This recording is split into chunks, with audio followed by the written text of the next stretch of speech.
Welcome to the Foul Play YouTube channel, Reading with the Crew. Thank you so much there, Jack61, and it's great to be back here. I'd like to welcome all our fellow addicts, and thank you so much for joining us. It's been fantastic, and I'll tell you what, Jack61 and team, after yesterday's reading, oh my God, it's just absolutely amazing, and I'm sure we'll touch upon that. And guys, I'd like to welcome everyone to our latest Reading with the Crew. We're actually on part 23 for those who have been following the series. And as you know, at the moment, what we've been doing is reading from chapter 10, entitled RAV 4. And today is part 2. And fingers crossed, we get to finish it. And as you know, we have been reading various chapters. Neville and I have been put this little project together.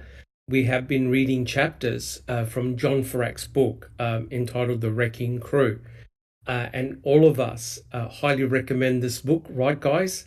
It really is an essential book, especially those who are new to the case, especially the Stephen Avery case.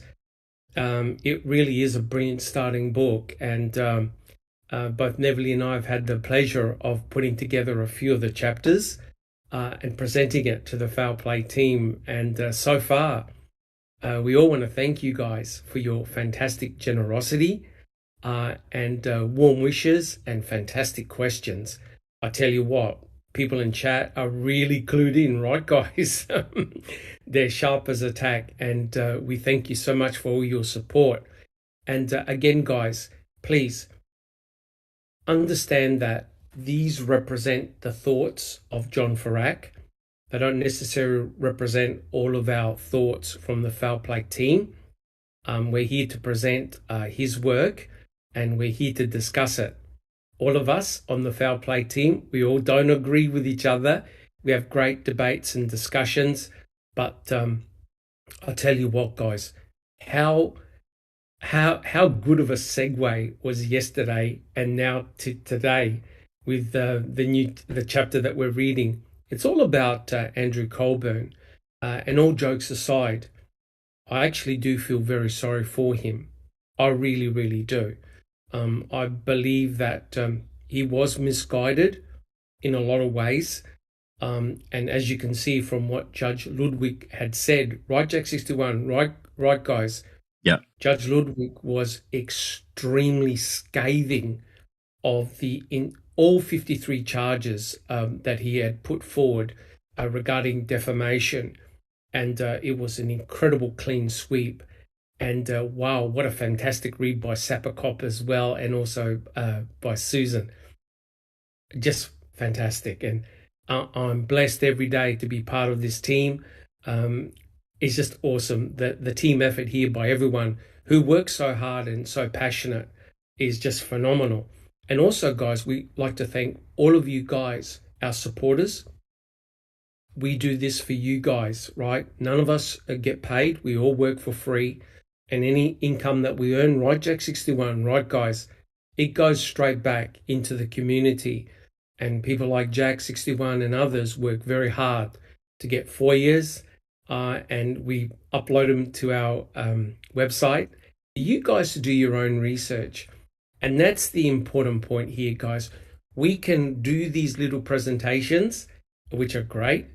But at the end, guys, it's very important that you do your own independent research and come up to your own conclusions. And that's very important. So, guys, if you like what we do, please subscribe. If you like our podcast, give us a thumbs up because that helps with the algorithm. And we all want to thank our super mods and our mods for keeping the show running. And again, guys, please, if you enjoy our work, let others know as well. And it's great that we get people in chat that are new and they come from other channels. I know that I did a couple of interviews with Claire S. Bear regarding the Alex Murdoch trial, and we've had some of her team members come and join us and us join her. And she's a fantastic person, very, very passionate.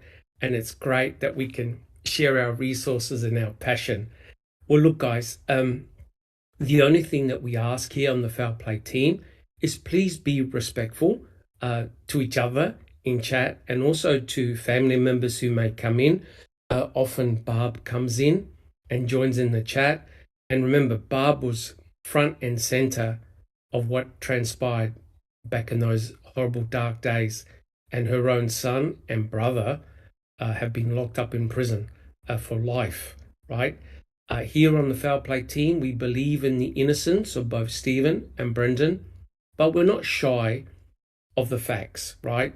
No matter where we go, where the facts take us, good or bad or otherwise. All right, guys, that's something that we firmly believe in. We go where the evidence takes us, and that's why we present the material that we do, good, bad, or otherwise. And it's a true pleasure to continue presenting this chapter to you guys.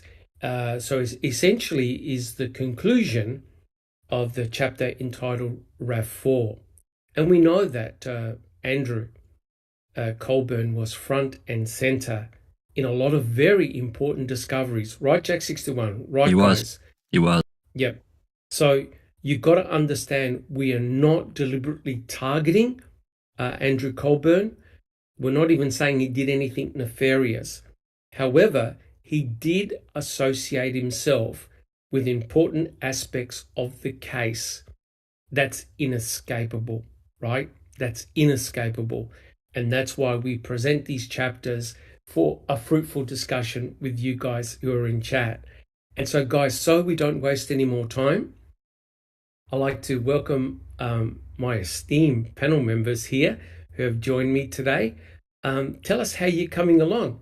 Jack 61. Doing very well. I'd like to thank Cherie is right below me here in the chat line. She's the one that grabbed the documents immediately yesterday for the Colburn decision. And we got that up and going after Becca's live as quick as we could. Has some great reading. It was so good. Safarkov and Susan, they did such a great job. And, I think that 31-page document where he gave his opinion and decisions, it was literally dripping with sarcasm. He was so, I think he was so put out, Doc.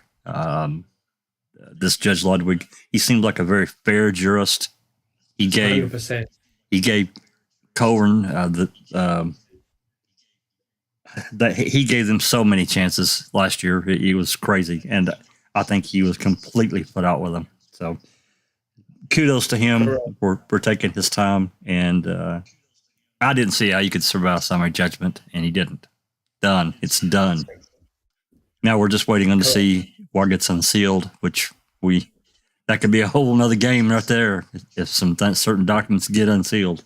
So we'll see how that goes. And then of course, I can see another 100 open mics there, Jack 61. Oh my God.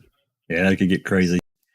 And then of course, the Jody jail calls, we're continuing to go through those. That's been a whole nother revelation in itself.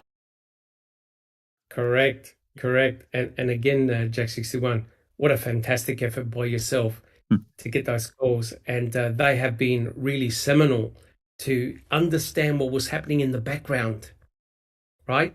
And that is so critical because we never get a real full picture.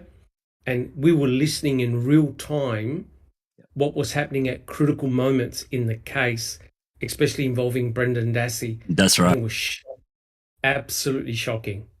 That's right. So we'll try to get those finished up on tomorrow's open mic. So hopefully everyone can join us. And the last thing, hello everybody on the panel, and hello to everyone in the live chat. Should be interesting. Fantastic. Thank you so much, Jack 61. And next we have Alice. Welcome, Alice. Good to see you here.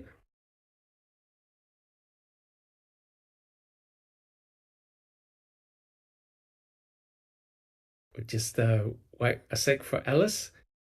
Alice, how are you coming along? Hi, Doc. Doing good, thanks. It's cold here again in bloody Scotland, which is nothing new. And thanks to my dog, Loki, for jumping on the bed last Oh, night. no. I missed the last half hour or so of the reading that we were doing last night, because he jumped up on the bed and he cuddled up beside me, and I was just clapping away at him. And I woke up a few hours later, and the laptop had the tablet had ran out of charge and everything like that. So he knocked me to sleep, the wee bugger. So I missed the last half hour of the reading last night, but I caught up today. So I thought the reading was absolutely brilliant. Somebody in chat said as well, it's good to see that a judge has actually took the blinkers off and actually seeing this case for what it is. So Yes. hello to my lovely panel, and hello to everyone in chat. It's fantastic seeing you all. Thank you so much, Alice. Fantastic. And next we have, I don't recall. Welcome, and thank you. You're welcome. I agree. It was a very interesting read. I want to listen to them again. Welcome, everybody, to Reading with the Crew.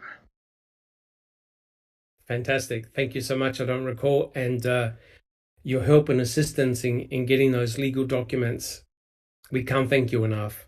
And again, that goes to show the importance of a team approach in handling a case.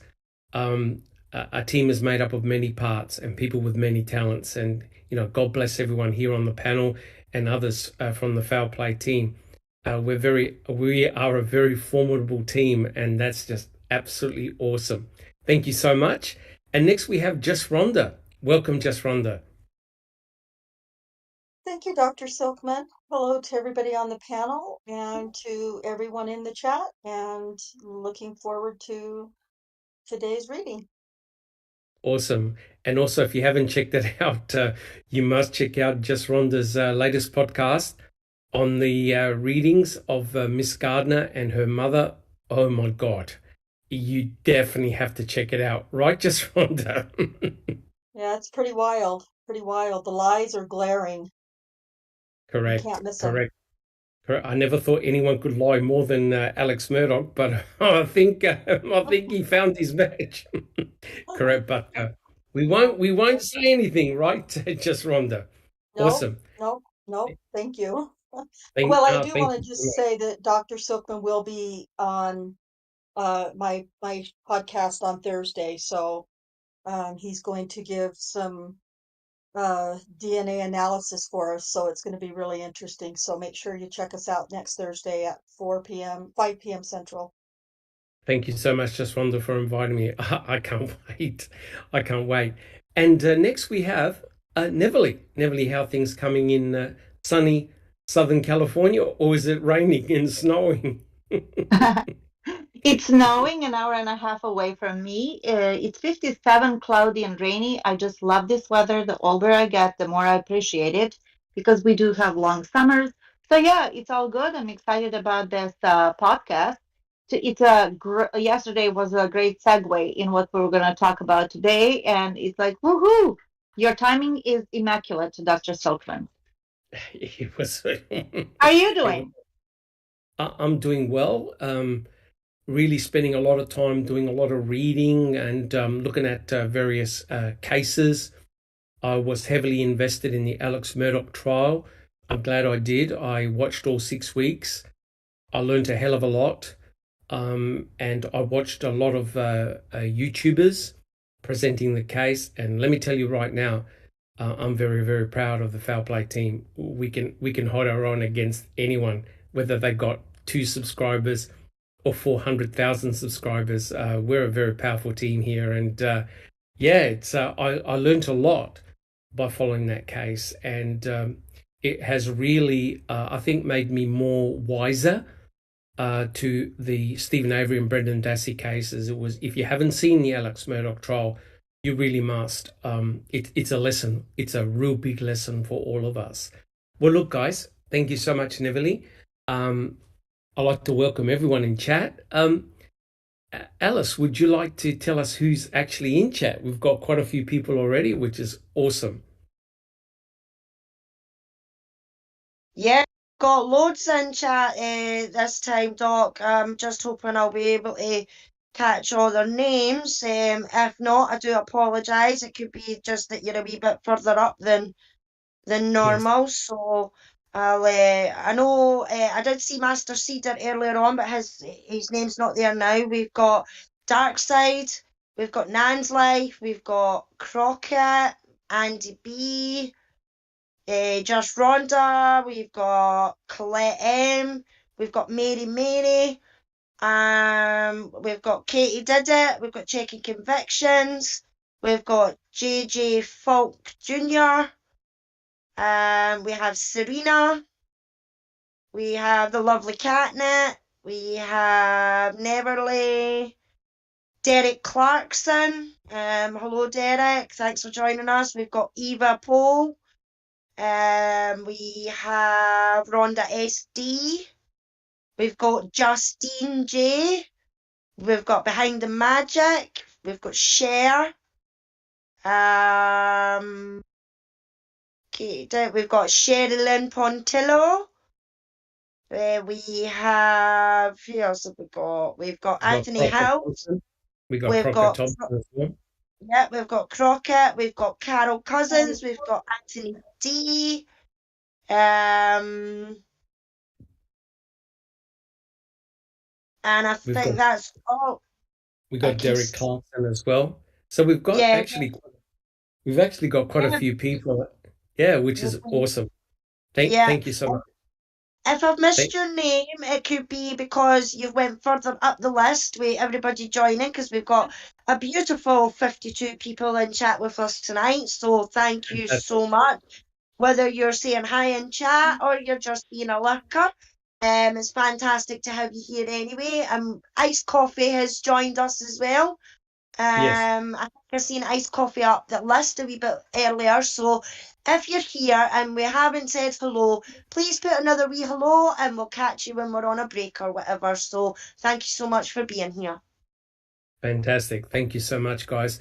It gives us a real high when we see a lot of people in chat and new people in chat as well. So please share, let people know about our podcast and what we do. And you never know, maybe one day you'll be a guest on our channel and we'll do a podcast together. You know, why not? Fantastic. And Jack 61, we have actually got more subscribers to our channel. They've gone up, which is awesome.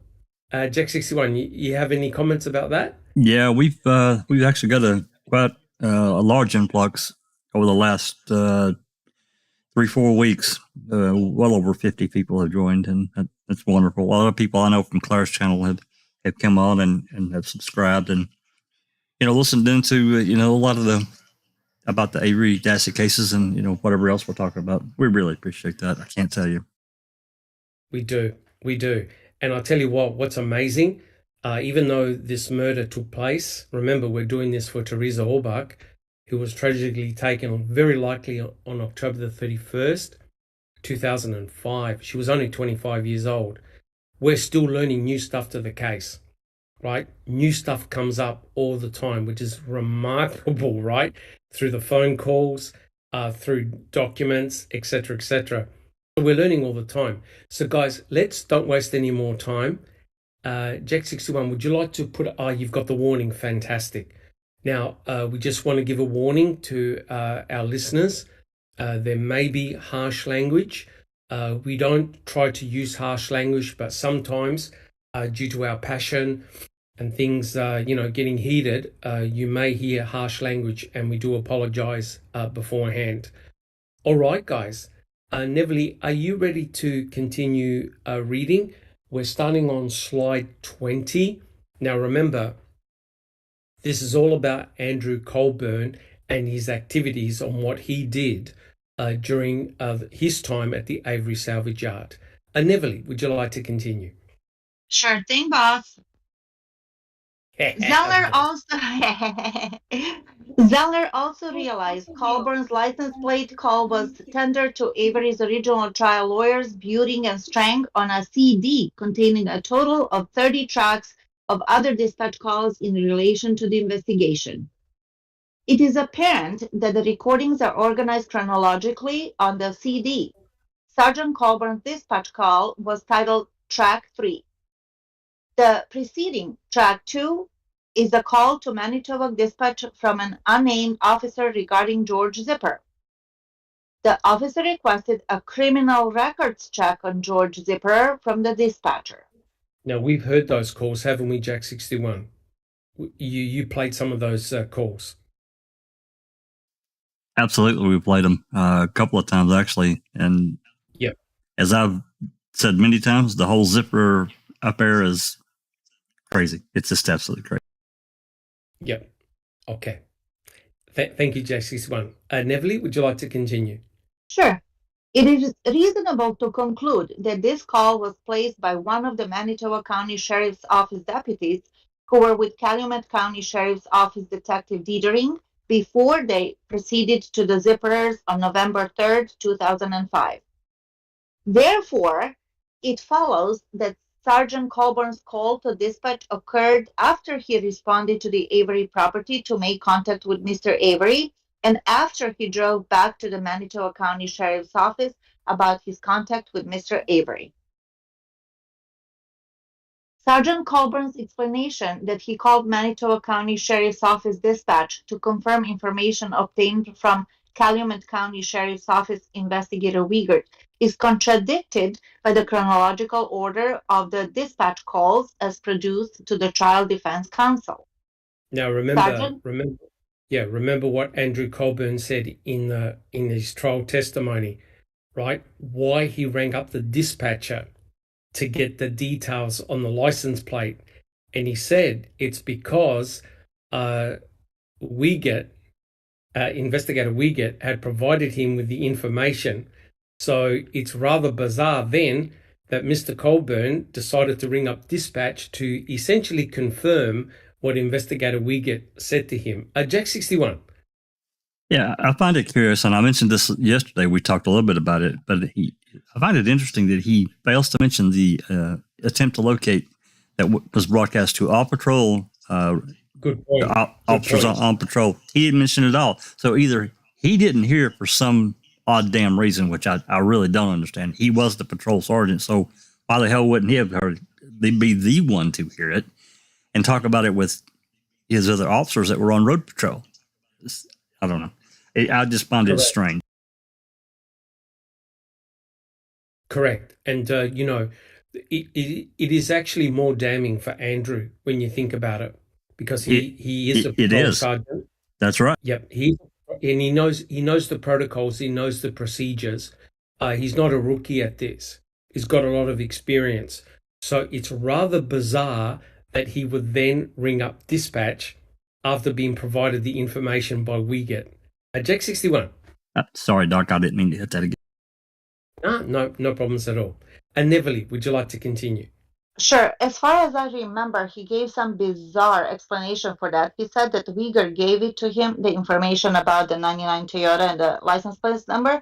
And then because he didn't write it down, he called Lynn to say it out loud so he would remember it. It was something as stupid as that. Correct. Because I'm sorry, but someone who has a lot of experience being a patrol sergeant, being on the roads, being on the highways, being in the back streets, you know the proper procedure. When information is given out over the air, you write that details down, because how embarrassing would it be that Sergeant Colburn, Andrew Colburn, didn't write the details down and he simply drove right past the RAV4, right? So quite clearly, he would have had to have taken down that information, right, guys? Does that sound reasonable? He would have had to have written it down. Absolutely. Don't they have like a little pad of paper, like a little notebook and a pen in their left-hand side pocket? That's correct. Yeah. That's correct. And remember, this is a missing persons case, right? So everyone was at high alert. So it's unbelievable that Andrew Colburn would not write this information down. There's something not right here, for sure. It's as suspicious. Yeah. Don't you dare. I said as it sounds. Correct. No Okay, cucumbers mentioned. That's right. thank God for that. Neville, continue, please. Sergeant Colburn testified he placed this call to dispatch after speaking with Investigator Wiegert while he was driving from the Avery property to Manitoba County Sheriff's Office after making contact with Mr. Avery. However, based upon the chronological organization of the Manitoba County Sheriff's Office dispatch calls as produced to Trial Defense Counsel, Sergeant Colburn called dispatch after meeting the assembled officers at Manitoba County Sheriff's Office long after leaving the Avery property and speaking with Investigator Wiegert, Zellner stated. Given the uncontroverted facts dug up by Zellner, Colburn's murder trial testimony now appears seriously flawed. All right. Here's a question. I want to ask a question to the panel. I want a yes or a no, and also people in chat, right? Now, this is a serious allegation that's been stated by Kathleen Zellner, right? She said, and I quote, Colburn's murder trial testimony now appears seriously flawed. So my question to the panel and my question in chat is this. Did Andrew actually lie or did he misremember about the call to dispatch? Did he lie or misremember? Alice, what do you think? Liar, pants on fire. Okay, I don't recall. I vote for a lie too. Okay, Jack 61. Yeah, given that premise, I would have to say, yeah, he lied. Thank you, Jack 61. Just Rhonda. Lied. And Neville. Lied. Yes, in my opinion, he lied. And I'll tell you what, you just have to watch the Alex Murdoch trial to believe that people of prominence, people in the legal profession, can lie directly to your face and they believe that they're telling the truth. It's actually very, very scary. Alice, do you have a comment? The majority of chat said lied as well. Yeah, that's very interesting. Jack 61, do you have a comment? Just a brief one, and it's made even worse. I thought I remember seeing this in the one of the pages here, and I didn't talk about it a minute ago. We talked about this alleged call that Wiegert made, and then I reminded everyone about the attempt to locate the ATL that went out at 6:52 p.m. concerning Teresa, her car, the license plate. And we just listened to these calls a couple of weeks ago. There was a meeting that was called for several people, not everyone, in Manitowoc by Jim Link, which was Colburn's boss. So he ends up, after the attempt to locate and this phone call, or no, I'm sorry, this ATL went out and this alleged Wiegert call, he goes to headquarters, has this meeting. Somehow he still doesn't know Teresa's, the RAV4's license plate that wasn't talked about, and which I don't believe at all. And so he has to go back out and he makes this call at 9:22 p.m. to dispatch. Timing is everything here. Timing is everything. So he's got all this shit that's happened prior, but he still has to call into dispatch to find out about this license plate, this RAV4. I don't think so. Correct. It is highly, highly suspicious. Normally, all the officers involved in an investigation are debriefed and provided critical information in order to locate the missing person or her vehicle. Right, guys? You don't expect someone like Andrew Colburn to go out into the wild without the proper information, right? And that's why Astrang kept on questioning him about proper procedure. Right, guys? Jack 61. Yeah, well, I mean, just to add into that, Doc, he is the patrol sergeant. So absolutely, he should have had all that information. 100% well, correct. He said he didn't and he shouldn't have. You know, we got to believe him. He did word it that way. Yep, he did. Correct. 100% correct. All right, Neville, would you like to continue? Sure. I just wanted to say that our foul play member of the month, Kay Stan, just joined us, and so did Mystic Jinx. Fantastic. welcome. Welcome, guys. Welcome, guys. And someone donated memberships. Justin J. Isn't that donated fantastic? 5 members. Yes, memberships. yes, Thank you so much, Justine. yes. After departing the Manitoba County Sheriff's Office for the Zipper's property, Sergeant Colburn had no viable reason to call Manitoba County Sheriff's Office dispatch regarding Miss Holbach's vehicle, Zellner argues. From the time Sergeant Colburn arrived at the Manitoba County Sheriff's Office to the time he checked out and returned home, Sergeant Colburn was with at least Detective Remiker and Investigator Dietering, both of whom could have confirmed information regarding Ms. Holbach's vehicle. And that's exactly what Jack said. Yeah. What that's else quite were they damning. talking about at 8 p.m., right? Correct. That's actually quite damning because these, Detective Remiker and Investigator Dietering, these are relatively senior people, and they've been dragged into the missing person investigation. You can't tell me that Andrew Colburn didn't have the critical information. It seems crazy that you're looking for a missing person and her vehicle and you don't have the details with you. I'm sorry, guys, but I cannot buy that at all. So, in other words, right, Jack 61, there were plenty of people that Colburn could have confided in to obtain this information, but somehow he chose to ring up dispatch.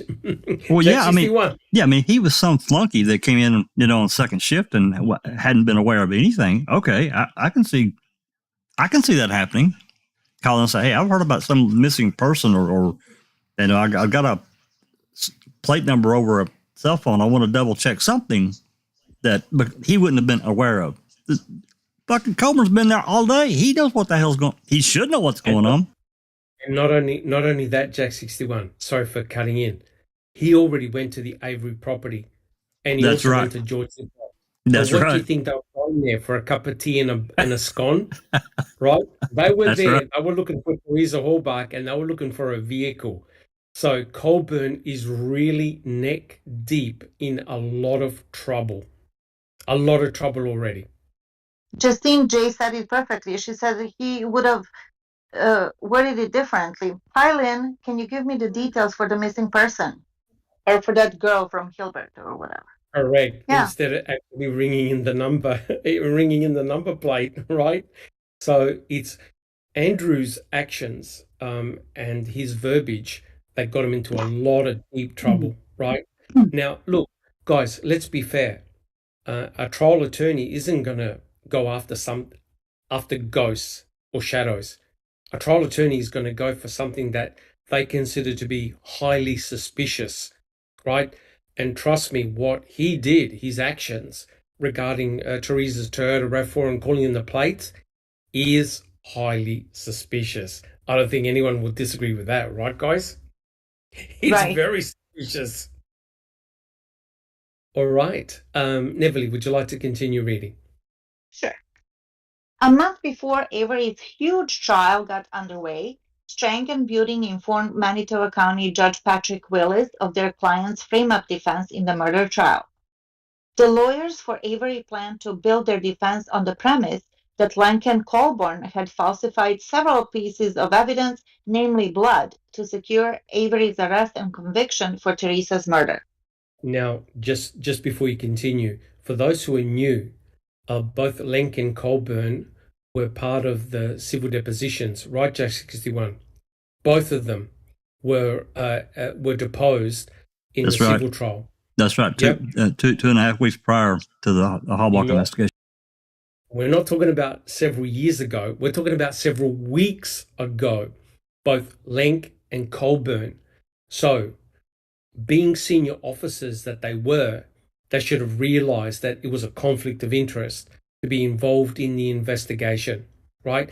And remember what Mr. Kratz said about not appearing to have any impropriety, that we were going to do the right thing, that Calumet was going to take over, and the MTSO were just going to provide what?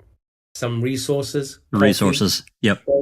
Yeah, hot dogs, hamburgers, but you can now tell that both Lenk and Colburn were neck deep in the investigation. And it's interesting that it's Lenk and Colburn who are front and center of Stephen Avery's defense, that these guys planted Stephen Avery's blood. Very interesting.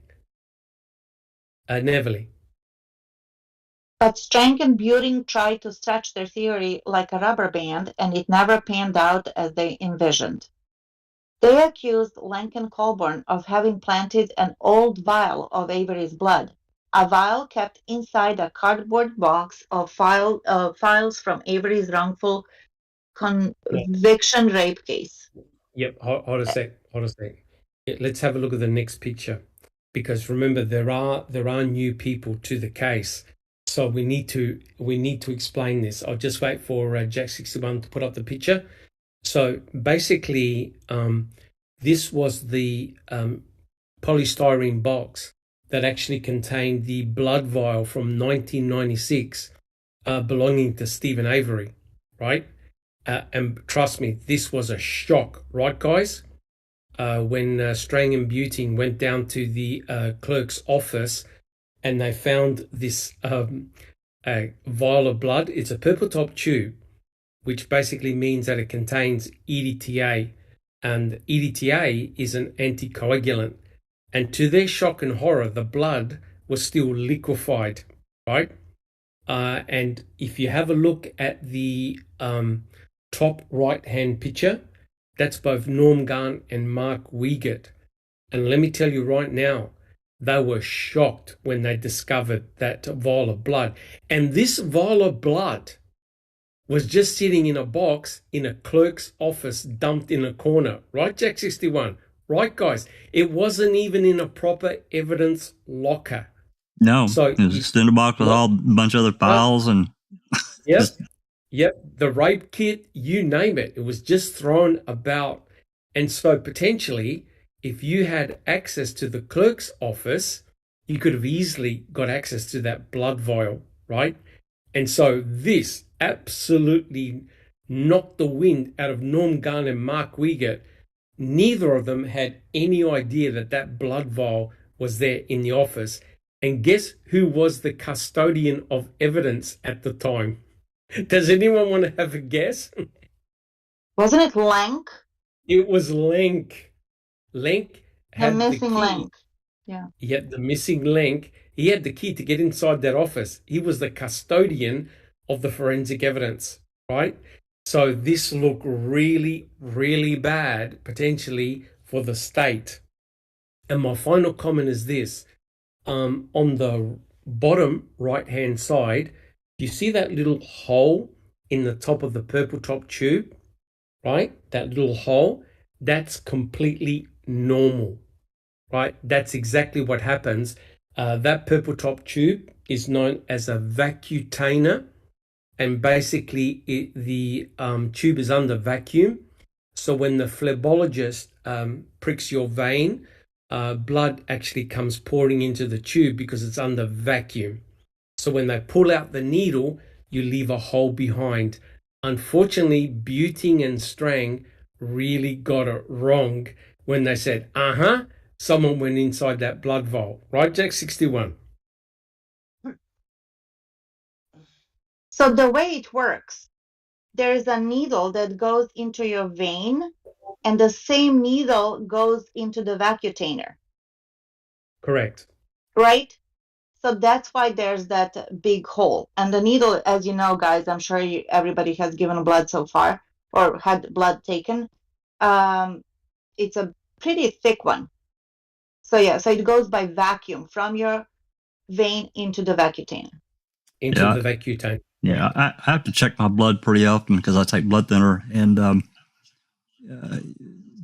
until actually about 8 months ago now, I've got a machine now that I can just use like checking your blood sugar, but it checks your INR level. INR. Yeah. So, but they use these vacutainers. You can see it sells it right there, just like Doc said. And you can also see where it says EDTA right there. Purple top is EDTA. Correct. Correct. So basically, the EDTA prevents the coagulation process from taking place. The coagulation process is a normal process when you remove blood from a human body, right? But if you add EDTA, EDTA is a chelator of calcium, and it prevents the coagulation cascade from occurring. It means that the blood is now in a liquefied state. Alice, did you have a comment? There's a question. Because Yes. there's a question in chat from Aunt Jer, but I'll get to that in a sec. But I mean, when I first seen these pictures, and seen it, it does look like some blood has been removed, because if you take the top line and then the bottom line, do you see what I mean? It does look. Is that a natural occurrence? Is that just deterioration because it was 1996 that it got took? No, basically there was blood taken out of it, because remember, they did a DNA test in 1996 that Judge Hazelwood approved. So a small amount of blood would have been taken from that tube. And so what you normally do, because I've handled blood hundreds of times, because I've prepared genomic DNA from blood, and normally what you do, you never put a needle in the top of that purple top to remove blood. Never. Because every time, and Neverly, who is a nurse, will tell you that every time you have a needle, you have a potential for a needle stick injury. So when you remove the blood, what you simply do is you take off the top of the tube and you pour it out. You never take out blood from a needle. So if you open up that tube, you've now lost the vacuum. So which means you've now introduced oxygen into the tube. And so that's why you find crystals of the blood that's dried up near the top. That's perfectly normal. Yeah, 100%. Right. Yeah, because that's what I was going to say. But if it's a vacuumed tube, It's a vacuum and tube, if you correct. take that top off, where you're saying that they don't put a needle in the top to withdraw the blood, you take that top off, and that's that vacuum gone. You know. Vacuum is gone. Correct. Yeah. Correct. Yeah. Vacuum is So gone. it's just more so for newcomers and things like that as well. Because when I first seen, I was like, wait a minute, no, blood has been removed for that, because look at how the lines are. You can clearly see that it has been taken from that. So whether it was from putting the needle in the top or removing the lid, which I didn't think they would do, because it would lose the vacuum in that tube. It does. Yeah. As soon as you pull the top off, you remove the vacuum. The vacuum's gone. And that's why that wee bit is like that looks like there's Correct. So dried basically, correct. Basically, you've got a crust of dried blood right up the top, because the blood has desiccated, right? You've introduced oxygen to it. And what happens is the blood dries out, but you have to admit it's still in liquefied form, right? Yeah. So the FBI took that blood and they sampled it for the presence of EDTA. And someone had asked a question about whether the EDTA testing is solid or not. Let me tell you right now. There were heaps of problems with the EDTA testing. I do believe that you can test for EDTA, but the FBI admitted that they had a lower limit where they couldn't detect the EDTA. So that meant that EDTA could have been present, but their machine couldn't detect it. And as far as I'm aware, I don't believe it's been used ever since. The last time the FBI used it was in the OJ case, and they fucked it up, royally fucked it up big time. And also, if I remember correctly, the FBI made up the test in a record time of 2 weeks, right? They created a policy and procedure protocol for this test, and that was kind of doing a favor for this case, which was shady to begin with. And then how can we forget that Dr. Mark LeBeau said that my ex-boyfriend, I can't. He was given 6 swabs and he tested 3, but he came to a miraculous conclusion that all 6 of them did not contain EDTA. That's Yeah. 100% correct. Yeah. But Yeah. you know, we oh, sorry, Alice. Alice, continue. Yeah, just Aunt Jer has a question. Hi, Aunt Jer. Nice to see you back in chat. She says, I have a question. If Calumet was called in to avoid impropriety or bias or whatever, didn't Manitowoc handpick Kratz? Well, according to Mr. Kratz, he volunteered, right? He volunteered, and he was happy to take over Mark Rohrer's role, right? Because remember Jack 61, what Kratz said, hey, you know, I'm taking on this big case, and you guys have to thank me, etc., etc. Jack 61, do you have any comments about that? Oh, absolutely. Yeah, everything you just said there. And, you know, no, I don't think that Manitowoc, I can't remember, when that question was put up there, I was trying to remember the process, but that process works a different way. And I can't remember exactly what it is, but I don't think Manitowoc really would have had a real say in it. I mean, maybe behind the scenes they might have, but certainly not per Wisconsin protocol or procedure. They wouldn't have. No, that goes through, I can't remember if it goes to the AG's office, or I think it does, but I can't remember. There is a procedure, though. But Rohr was also deposed in the civil case, so he couldn't have taken it. So yeah, this was actually, honestly, this was a perfect case for Kratz to go and shine over there with his lies and manipulation, trickery, and everything else. 100% correct. Yep, this was a playground for Mr. Kratz. Yeah. This is exactly what he liked. He caused the chaos, and he tried to find solutions to his own chaos.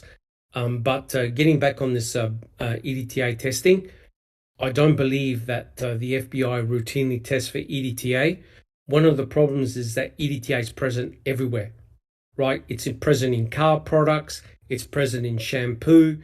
It's a universal chemical, and it also happens to be used as an anticoagulant. And let me tell you right now, had EDTA been found, the state would have argued, oh, that's because the blood got contaminated, right, Jack 61? That's right. So they would have counter-argued the finding by the FBI either way. And I know that Judge Willis, he didn't believe in the EDTA. I remember he wrote a motion or some type of letter stating that he thought the EDTA testing was a lot of crap because it could be argued both ways. Correct. But what usurps the EDTA testing is the DNA methylation. The DNA methylation analysis conclusively proved that the DNA that was present in A9, which is the blood on the seat, definitely was not from the 1996 blood vial. It's fresh blood, and it's from Stephen Avery. Now, and you did a presentation. I did a presentation on that. Can you actually fool the FBI?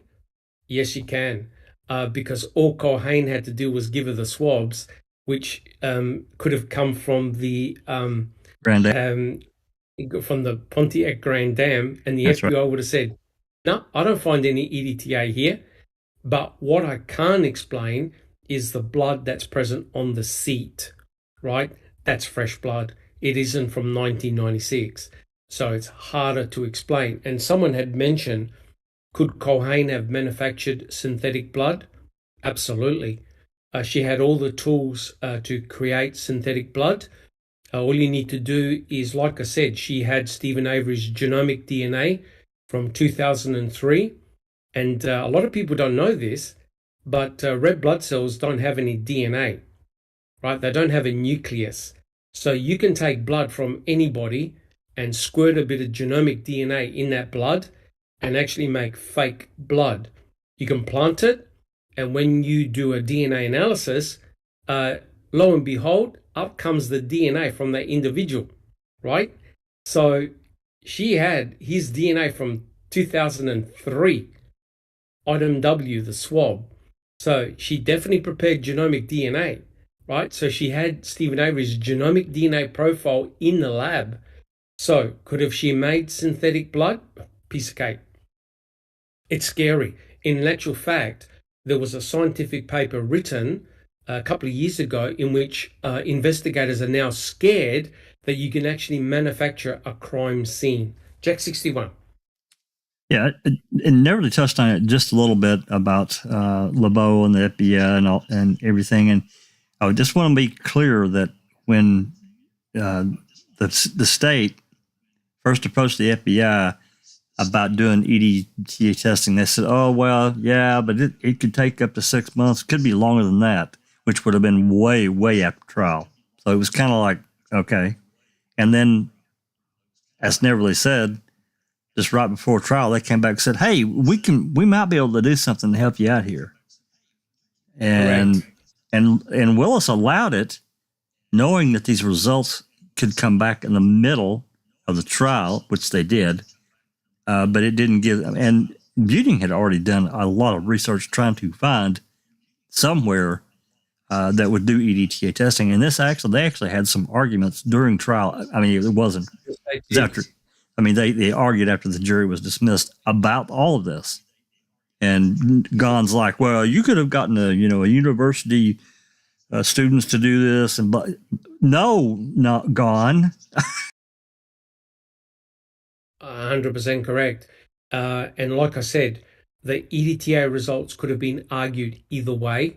But let me tell you right now that they gave a lot of weight. The jury would have heard that the blood was fresh blood and not from 1996 because it didn't contain EDTA. That probably was very persuasive if you were a jury hearing that, thinking, wait a minute, this is fresh blood. It's not blood from 1996, which immediately would have let off Lenk and Colburn as carrying vials of blood, right? But it doesn't let off someone from a crime lab manufacturing fake blood, right? Because somehow you had to put in Stephen Avery's blood in that RAV4, right? That's the whole ruse, that it's Stephen Avery's blood that's in that RAV4. And Crockett Thompson is correct. Mark Wiegert did walk into Kratz's office on November the 3rd. In fact, that's the only thing that I could garnish from Ken Kratz's book that was actually worth reading about. That Mark Wiegert went up to Kratz and said, "You're not going to believe where Teresa Horbuck stopped." And at the Avery salvage yard. So straight away on November the 3rd, Stephen Avery's name was being mentioned. Jack 61. Damn, it's left my mind. Can I say something while you're thinking about it? Yeah.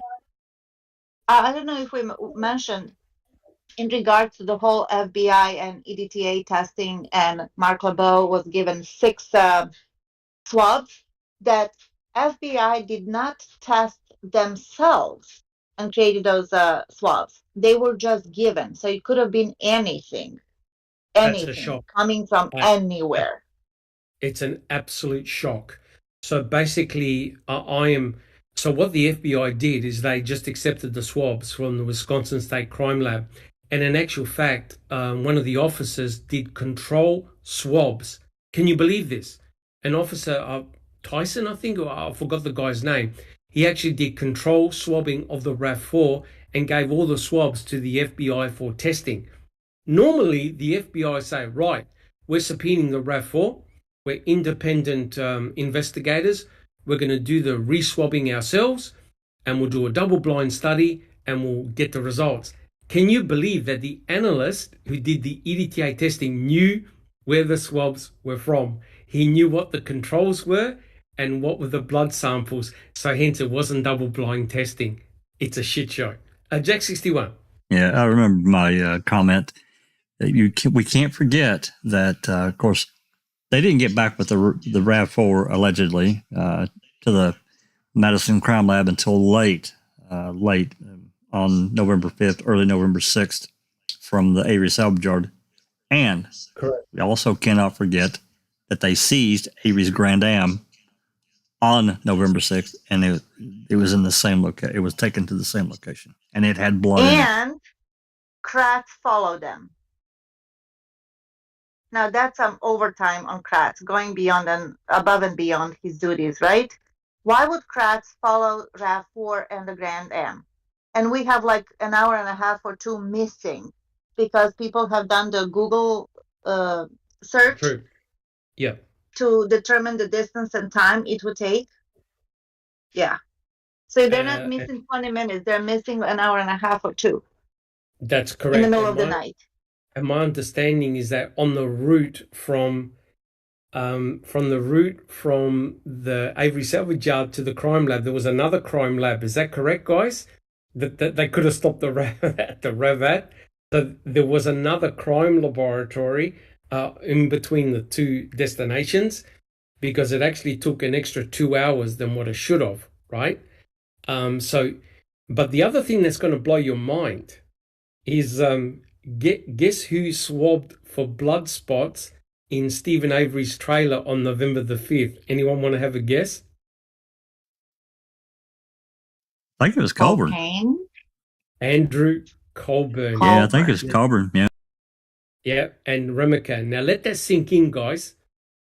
On November the 5th, the same day that the RAV was found by Pam and God, you've got Andrew Colburn, who suddenly has become an evidence tech, was taking blood swabs from Stephen Avery's trailer, and I think he took swabs from the sink and on the ground and on the door frame. He's already taking swabs. Notice they didn't call crime lab until after. Is anyone suspicious? Yeah, this is the same Andrew Colburn who is from Manitowoc, who was deposed a couple of weeks earlier, who has no business being there whatsoever, who went to see Avery and go through his house without a search warrant, and Avery let him in. So how much of conflict of interest are we talking about over here? Huge. And you can imagine those officers going inside Stephen Avery's trailer and noting drops of blood. They would have been wetting themselves thinking, uh-oh, this is nefarious. Let's take swabs. Now notice that they didn't call crime scene. They didn't call the crime scene detectives. They became the crime scene detectives by taking blood swabs from Stephen Avery's trailer, right? And remember, Colburn had a camera with him, and I think Mystic Jinx FOIA'd those pictures from Andrew Colburn's camera. Is that correct, Jack 61? Yeah, that's right. Yeah. So all of a sudden, he's now playing crime scene detective. This is someone who a couple of weeks prior was sitting in the hot seat in Stephen Avery's civil suit deposition. And here's Colburn and Remika, I think Lenk was there as well, taking blood swabs from Stephen Avery's trailer on November the 5th. Why is that significant? Because that blood is fresh. That blood is from 2005. And guess what, guys? Those swabs were taken prior to the RAV4 arriving at the crime lab. Think about it, guys. And what do they do to the RAV4, Jack 61? They stuck 2 tarps over the RAV4, Jack 61. Oh, that's right. That's exactly right. And we have no idea what happened. But, I wanted to mention, because we're talking about Remiker being there on the 5th, but he was also there on the evening of the 3rd. And Avery said, yeah, go ahead and walk through, do whatever you want. He lets him walk through. And then I think it was the following morning, Remiker's having a conversation with Herman. And he's saying, we went over there, he was personable, and we walked through, and he said, my gut feeling is the guy's not involved. And he's very, very matter of fact about it, Correct. That's a very, very good point. Yeah. So Stephen technically could have said, get off my property. Or call my lawyer. But yeah, bring us, get a search warrant. Yep, he was obliging. He let them in. He had nothing to hide, right? And come on, guys. Remika, these are seasoned detectives, right? They're going to detect if something is nefarious or something doesn't look right. They would have gone in and would have seen that there was nothing out of place and said, guys, nothing happened here. And that was confirmed by the crime scene unit, right? Nothing occurred in that trailer. Neville, would you like to continue? Absolutely. Just to back up a little bit. They accused Lenk and Colburn of having planted an old vial of Avery's blood a vial kept inside a cardboard box of files from Avery's wrongful conviction rape case at the Manitoba County Courthouse, which was next door to the sheriff's building. With the trial looming, the prosecution team realized it needed to defuse this argument. In the days before Avery's February 2007 murder trial began, Calumet County investigator Gary Steyer was tapped to speak with Lincoln Colburn regarding their whereabouts during the week leading up to the discovery of Teresa's RAV4 by Pamela Strunk. Steyer's interviews of Lincoln Colburn were non-accusatory and consisted of softball questions that did not include any follow-ups. This is understandable because Steyer knew that his own head would be dished up like the head of John the Baptist if Wiegert and others discovered he was attempting to grill the two Manitoba County Sheriff's deputies and finding flaws in their interview statements. Right. So normally, right? Again, guys, I'm sorry if I'm being a little bit stretching this, but it's a thin blue line, right? There's no way you would think that police would be truthful. Just Rhonda, what do you think? Right? A police questioning police, you would think that would be truthful, right? Just Rhonda, what do you think? I would not think that. Sorry. Is that due to experience? I'm too jaded. I can't just take that for granted anymore. Correct. You're talking about the Daniel Holtzclaw case, right? Yes. For sure. Yep. 100%. But here in Steyer's case, he's not going to ask any embarrassing question to Lincoln Colburn, right? Oh no. Not going to take those chances. No, 100% agree. Thank you so much, Just Rhonda. What about you? I don't recall. Would a police officer be 100% truthful if being questioned by another officer? What do you think? I don't recall. I doubt it. I'm jaded too, just like Rhonda. Wow. Wow. Okay. That's very, very interesting. All right. What about you, Alice? What's your feeling? Would a police officer always be truthful to another police officer?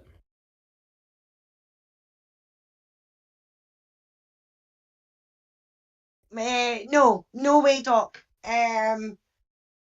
Definitely not. They could, well, and saying that, they could be truthful with them and tell them what actually happened, but that doesn't mean to say that is going to get put into a report. Correct. You know, Right. they could turn around and say, "Oh man, I accidentally battered somebody the night, or whatever, and I didn't mean it, and what should I put in my report?" They were resisting arrest. They were, they tried to grab your gun, stuff like that. So Right. no, and I've seen that with Daniel's case. I've seen it with this case, and I have seen it with Luke Mitchell's case as well. The police are actually destroying biological evidence in that case. So they could easily no tell the truth to a fellow officer. Yeah, that's actually. And another thing is, if I may interject over here a little bit, and we talked about this at length over the years, that it's not actually what happened, if they're telling the truth or not, it's what's documented. Correct. And Correct. that's the official statement, that's the official narration of the whatever situation. It's what's documented. And if it's not documented, it didn't happen. That's another thing. 100% correct. And did you know that the FBI, when they write their reports, they destroy their case notes? So when they write down when they write down notes on a notepad in order to write up an official report, they destroy their primary notes. So the report becomes the official narrative. If I may add to that, Doc, yes, the DCI does the same fucking thing. Correct. And it's remarkable because when I was studying the Kennedy assassination, it's remarkable that some of the original notes were kept, and what was written in the notes and what was written in an official report were different. Isn't that interesting? Just Rhonda, do you have a comment? I do. I wanted to kind of go back to what I said when you first called on me. Yes. Yes, because of Daniel's case and because of Stephen and Brendan's cases, of course, I I do believe that cops lie for each other all the time. But it's not just about these cases.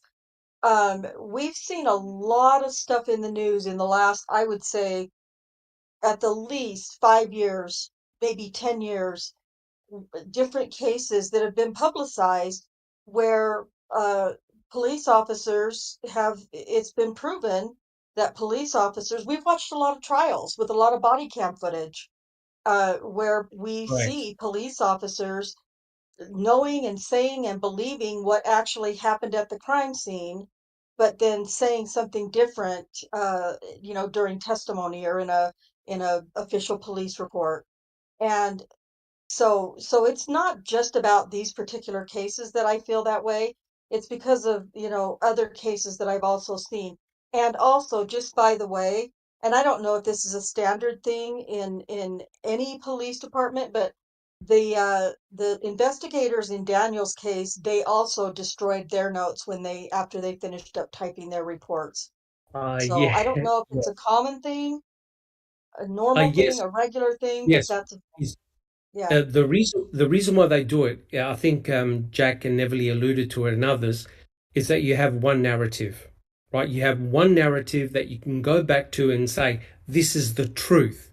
Because Right. remember, the attorneys, the judges, the juries, everybody, they rely on those final reports, which are written Right. down. And remember in the Stephen Avery trial, when they were talking to certain witnesses like Scott Tadich, right? Oh, but on this date you said this, and today you're saying this. So they can go back and check what a particular witness has said, the statements that they've said, right? So they can backtrack, right?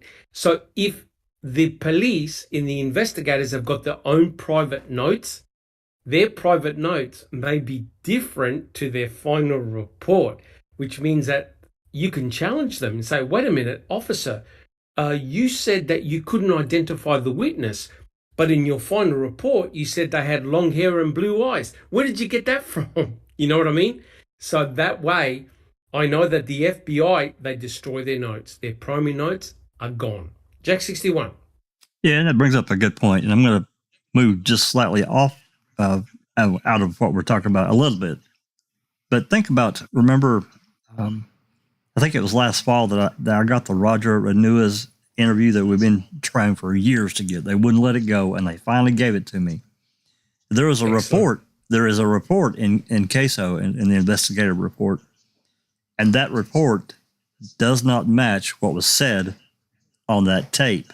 That's why these interviews, these audios, are so important to have to see They are. what got fucking skewed in a report. And we've been fortunate to be able to get some. I know there are many more that exist. I'm trying to get them, but it's like it's like fighting with barbed wire, man. It's just crazy. Anyway, it's so important to have. If there's audio, we need that audio. Correct. And just to answer some of the questions in chat, yes, people do write notes for further investigation, and they can speculate, etc., etc. That's why when you write a report, it's got to be on facts, right? Agreed upon facts. But sometimes so in other words, that's called the final product. But sometimes it's great to garnish what a person was thinking when they were writing that report. And there's nothing more damning than what John Ertl said. Remember what he said, Jack 61? And because Fassbender wrote him a note saying, hey, did you take any pictures That's right. of the burn pit? Did you take any photographs of the burn pit? And he goes, no, why not? Because it's been obviously altered. It's been obviously altered. Now, wouldn't it have been great if Erdl had written down as a report what he felt had been altered? That's right. Right? We are, And because or we came upon the scene, it was altered. So be aware, we took photos from this point on. that's 100% correct. So what happens is you don't have proper documentation. So therefore, you're speculating. You're going, wait a minute. You had no coroner. That's a fact. The state's forensic anthropologist never set foot on the property. That's a fact. And John Erdl's telling you, well, I didn't take any pictures because the crime scene was obviously altered. You have to ask yourself, wait a minute, how can it be possibly altered if you guys are the first people to stumble across human cremains in the burn pit? It goes to show that Erdl is hiding something. And getting back to Colburn, what does Colburn not like to do? What's his biggest failure that he doesn't like doing? Writing reports. Putting reports. Writing reports. But Doc, we know he can write because he sent out at least 6 or 7 emails, pretty lengthy ones, trying to get a lawyer to sue Netflix and the filmmakers. 100% correct. And not only that, Colburn actually wrote a really long email to his boss, basically stating, oh, we didn't find the key in that manner. Yep. It was hidden behind the cabinet. Now it was hidden. So he changed his narrative, right? So it goes to show, and I know this is a big problem. And I asked this question, how do you define the truth? What is the truth? I don't believe, and I could ask the people in chat, do you believe the truth has been discovered in the murder of Teresa Halbach? I say no. We're far from it. We're far from it. What do you guys think? Not even close. Big fat no, not even close. Yeah. Yeah. It's 2023. We still don't know the truth, Jack 61. Yeah, I think there's almost as much information that we still don't have as information that we've been able to get our hands on. And I'm talking about after Making a Murder was aired, because we didn't have shit when it aired. Some newspaper stuff and some news reports that we were able to get from the various news stations. But other than that, we didn't have anything really until we crowdsourced and began really the deep dive, back years ago. And I still think that I know there's still DCI reports we can't get. There's audios we can't get. And there may even be videos that were taken that we're unaware of. The 8mm tape, the second 8mm tape in regards to the flyover, they've got it, but we've never seen it. It's been mentioned a couple of times. Boom, it's dead. Nothing. Correct. And if I could just say that Lord Bucco is 100% correct when he said that the crime scene was altered is when they dumped the bones in the burn pit. And you're 100% correct, because we did a presentation on this, right, guys? Trooper Reese on November the 6th took pictures of the burn pit, right? And all you see is a flat layer of ash. There are no bones. There are no cremains. And the interesting thing is that Trooper Reese had no idea of the significance of the burn pit, because it wasn't a site of suspicion. And I'm telling you right now, remember, Jack 61 guys, when the detectives who were at the burn pit were asked, well, what did you see? And they said, I saw a pile of bones in the middle of the burn pit. Hello, red flags are jumping up all over the place.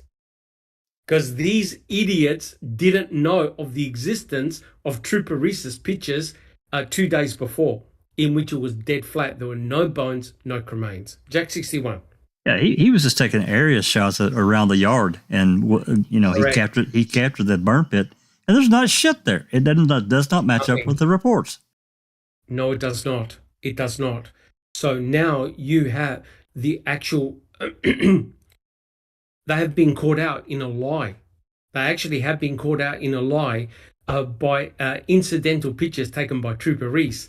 Those pictures of the burn pit with Bear are some of the most important crime scene pictures you're ever going to find in this case, because it demonstrates that what the state came up with is complete, utter bullshit. It cannot be supported by the known facts. And those pictures demonstrate there are no human cremains. And that layer of ash was only a thin layer of ash. And you trying to tell me from that tiny thin layer of ash, they got all those cremains? Jack 61, there's something wrong here, right? Hugely wrong. They Mr. FOIA, I have a question for you. Sorry for interrupting. No, go ahead. You know what I'm thinking? Maybe we discussed this years ago, that Colburn likes to take pictures, right? Who's to say that he wasn't taking pictures? Did we ever FOIA Colburn's possible pictures? I think Mystic Jinx has. Yeah, she got a couple of rolls. They removed a couple of them because they were not safe for work type photos. But there are photos that, well, I know there are photos that we can't get, or that we haven't been able to get so far from Colburn. Officer Block that I spent a lot of time on. He's from the Manitowoc City Police, and he was there for some reason on the 6th of November. He took over 200 photos. I can't get them. They say they don't. They say they don't have them. Yeah. Uyghur says that the CD is degraded, and so therefore you can't have them. Oh, how convenient! Yeah. Yeah. Okay. And maybe they removed Colburn's delicate pictures of his zipper or something. Jack. Well, he would have taken pictures of all the pornography, all the pornographic material, right? So now you understand. Now you understand why Andrew is so important in this case, because he was a, what's the right way to say it? He was an insider investigator. He was the unofficial investigator, going around to all the important crime scene areas taking photographs. So those photographs weren't part of the evidence, right, Jack 61? They were sort of like an insider view of what was taking place, right? And they weren't published. That's right. They weren't published. All right. Neville, would you like to... Stacey Seabrook joined us. Hi, Stacey. Good to see you. Good to see you, Stacey. Thank you for joining us. Neville, would you like to continue reading? Sure. Lank and Colburn were questioned separately about their schedules for Sunday, October 30th, 2005 through Saturday, November 5th. Sergeant Colburn indicates he can recall where he was because his routine is fairly rigid. On Sundays, Sergeant Colburn indicates that 10:30 a.m. he would have left his house and went to his mother-in-law's house to check on her. Sergeant Colburn indicates every Sunday, prior to the start of his shift, he goes over to his mother-in-law's to make sure she's okay.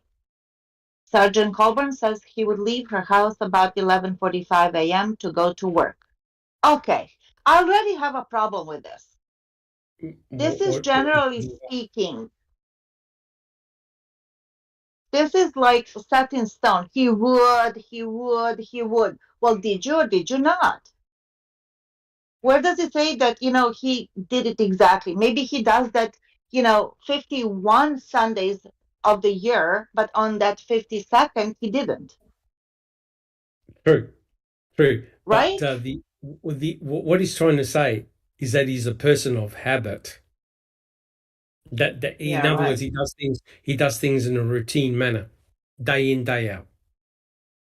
I'm surprised he didn't say that he went to the house of the Lord on Sunday also. But anyway. Well, he is a church-going man. He is a church-going man. Monday was Halloween, the date when Halbach met her end. Sergeant Colbert indicated he had worked a 9.5 hour workday and was done around 11:18 p.m. Colburn would generally go home. Would generally go home after his shift is over and watch TV, fall asleep on the couch, and then go to bed. For Tuesday, November 1st and Wednesday, November 2nd, Colburn remembered he worked regular 8-hour shifts, finishing at 8 p.m. Colburn indicates generally he would have returned home and I can't read this, it's cut off. Or he would have watched TV and then gone to bed. Would have watched TV and then gone to bed? Yes.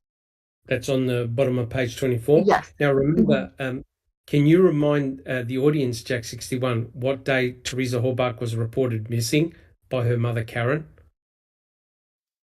He was reported on the afternoon of November 3rd. Okay, November the 3rd. Does anyone here on the panel believe that law enforcement knew that Teresa Horbach was missing prior to November the 3rd? Pick me, Yes. pick me. Absolutely. Jack 61. Absolutely, because the posters, at least the first set of posters, were created on November 2nd. They're dated, they got a macro date at the bottom. Correct. Neverly, what do you think? Yes. Yes, definitely. Yes. Okay, so it's highly likely that law enforcement somehow knew that Teresa Horbach was missing, and that probably informed the family, hey, look, you need to wait 48 hours before you can report her as missing. Does that seem reasonable, that suggestion, that they had to really wait 48 hours before you could report an adult as missing? Guys, what do you think? I have a problem with this. If you can pick me, please. Neverly. They say, and this is not just for Wisconsin, it's for everywhere. In order to report a person missing, you do it after 48 hours, right? But then they turn around and say that the first 48 hours is the crucial hours for a person to be found. Anything after 48 hours, the chances are less and less. And guess what? So go figure. And guess what? The 48 hours did transpire. Yeah. Those crucial 48 hours after October the 31st transpired. Because remember, a lot of people talk about the importance of the first 48 hours. She wasn't reported missing until November the 3rd. That's more than 48 hours. Yes. So if there were any critical clues, forensic clues to her whereabouts, they're gone. They're lost. Neverly. Yes, I agree. Should I continue? Yes. Okay. Next, it was time to ask Colburn about his whereabouts and movements for the next day, Friday, November 4th. This time, Colburn claimed he had a foggy memory. He portrayed himself as having what's known in police circles as cop amnesia. On Friday, November 4, 2005, Sergeant Colburn indicated he was off. He could not recall what he had done on this off day. Neverly, hold on. Yes. I think you need to read on top of page 25. I think you skipped a little bit. I did? I'm so sorry. Okay. No, not at all. You want to start on top of page 25 Sure. again? Because there's Thursday. a very important point here. Okay. Thursday, November 3rd was the start of the missing person investigation for Teresa. Colburn was the first officer to interview Avery, a face-to-face interview in which Colburn did not see any noticeable gashes or wounds to Avery's hands. Let's stop right there. Okay. Let's stop right there. I'm going to go around the panel and I'm going to ask in chat. Now, Sergeant Colburn, he's a seasoned police officer, right? He went to talk to actually Chuck, but ended up speaking with Stephen Avery. Now, as a trained police officer, do you think he would have checked Stephen up and down? Yes or no? Alice, what do you reckon? Yes or no? Yes. Yep. I don't recall. Yes, I agree. Jack 61. Absolutely, yes. Just Rhonda.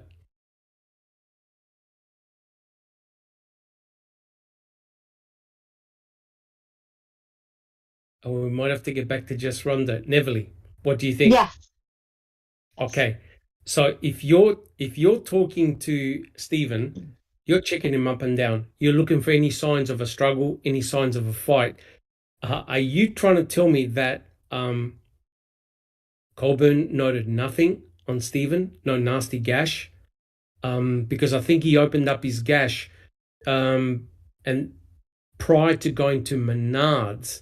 Does anyone actually know what time Colburn spoke with Stephen? Does anyone remember the time? It obviously had to be prior to going to Menards, right? I want to say it was like 3:34. I could be wrong though.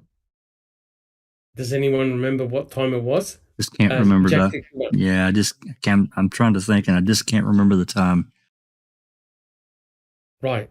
Now, apparently, Stephen Avery had reopened up the gash on his hand, his finger, on November the 3rd by moving, I think, one of his sister's trailers and badly cut open his wound. And Stephen bled in his Pontiac Grand Am. And he went inside his trailer to tape up his finger, right? And then he went with his brother Chuck to go to Menards.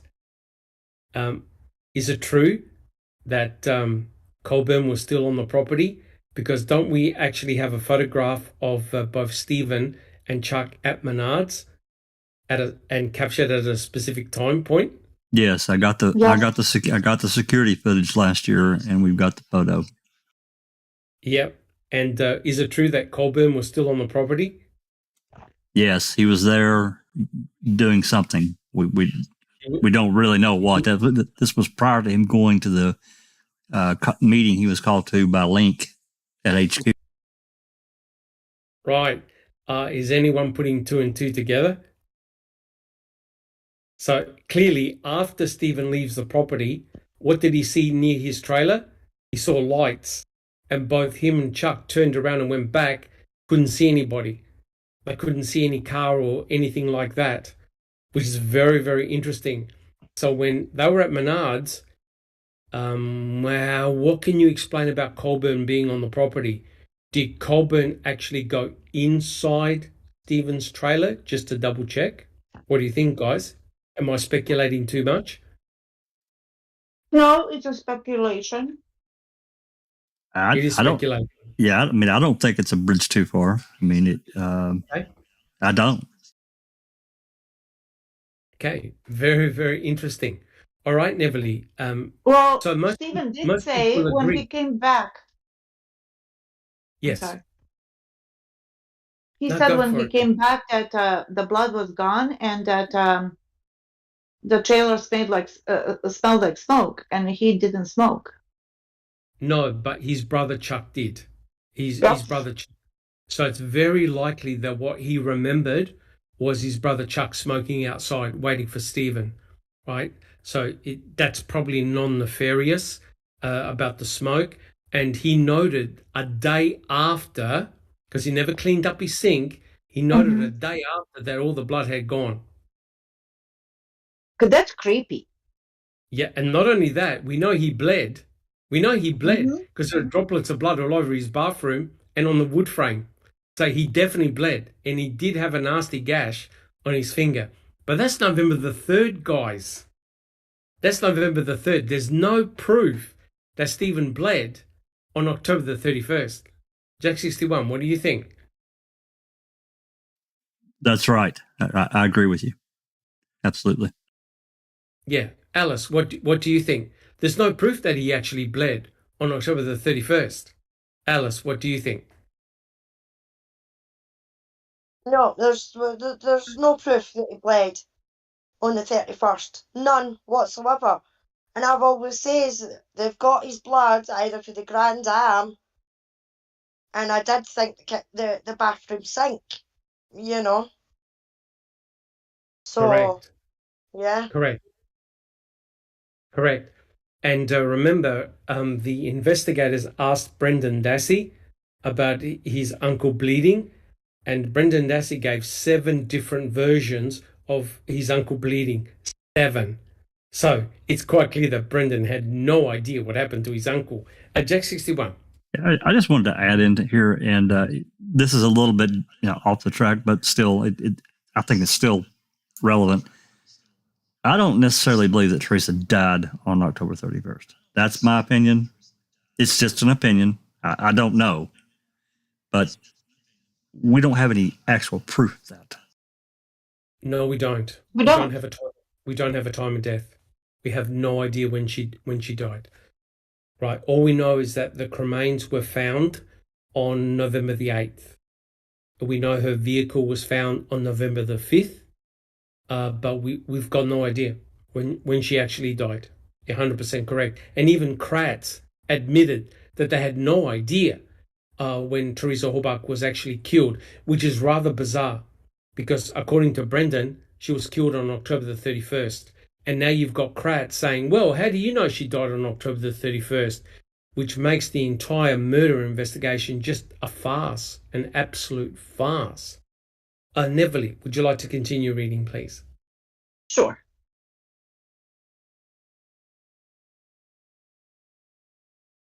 Colburn was the first officer to interview Avery, a face-to-face interview in which Colburn did not see any noticeable gashes or wounds to Avery's hands.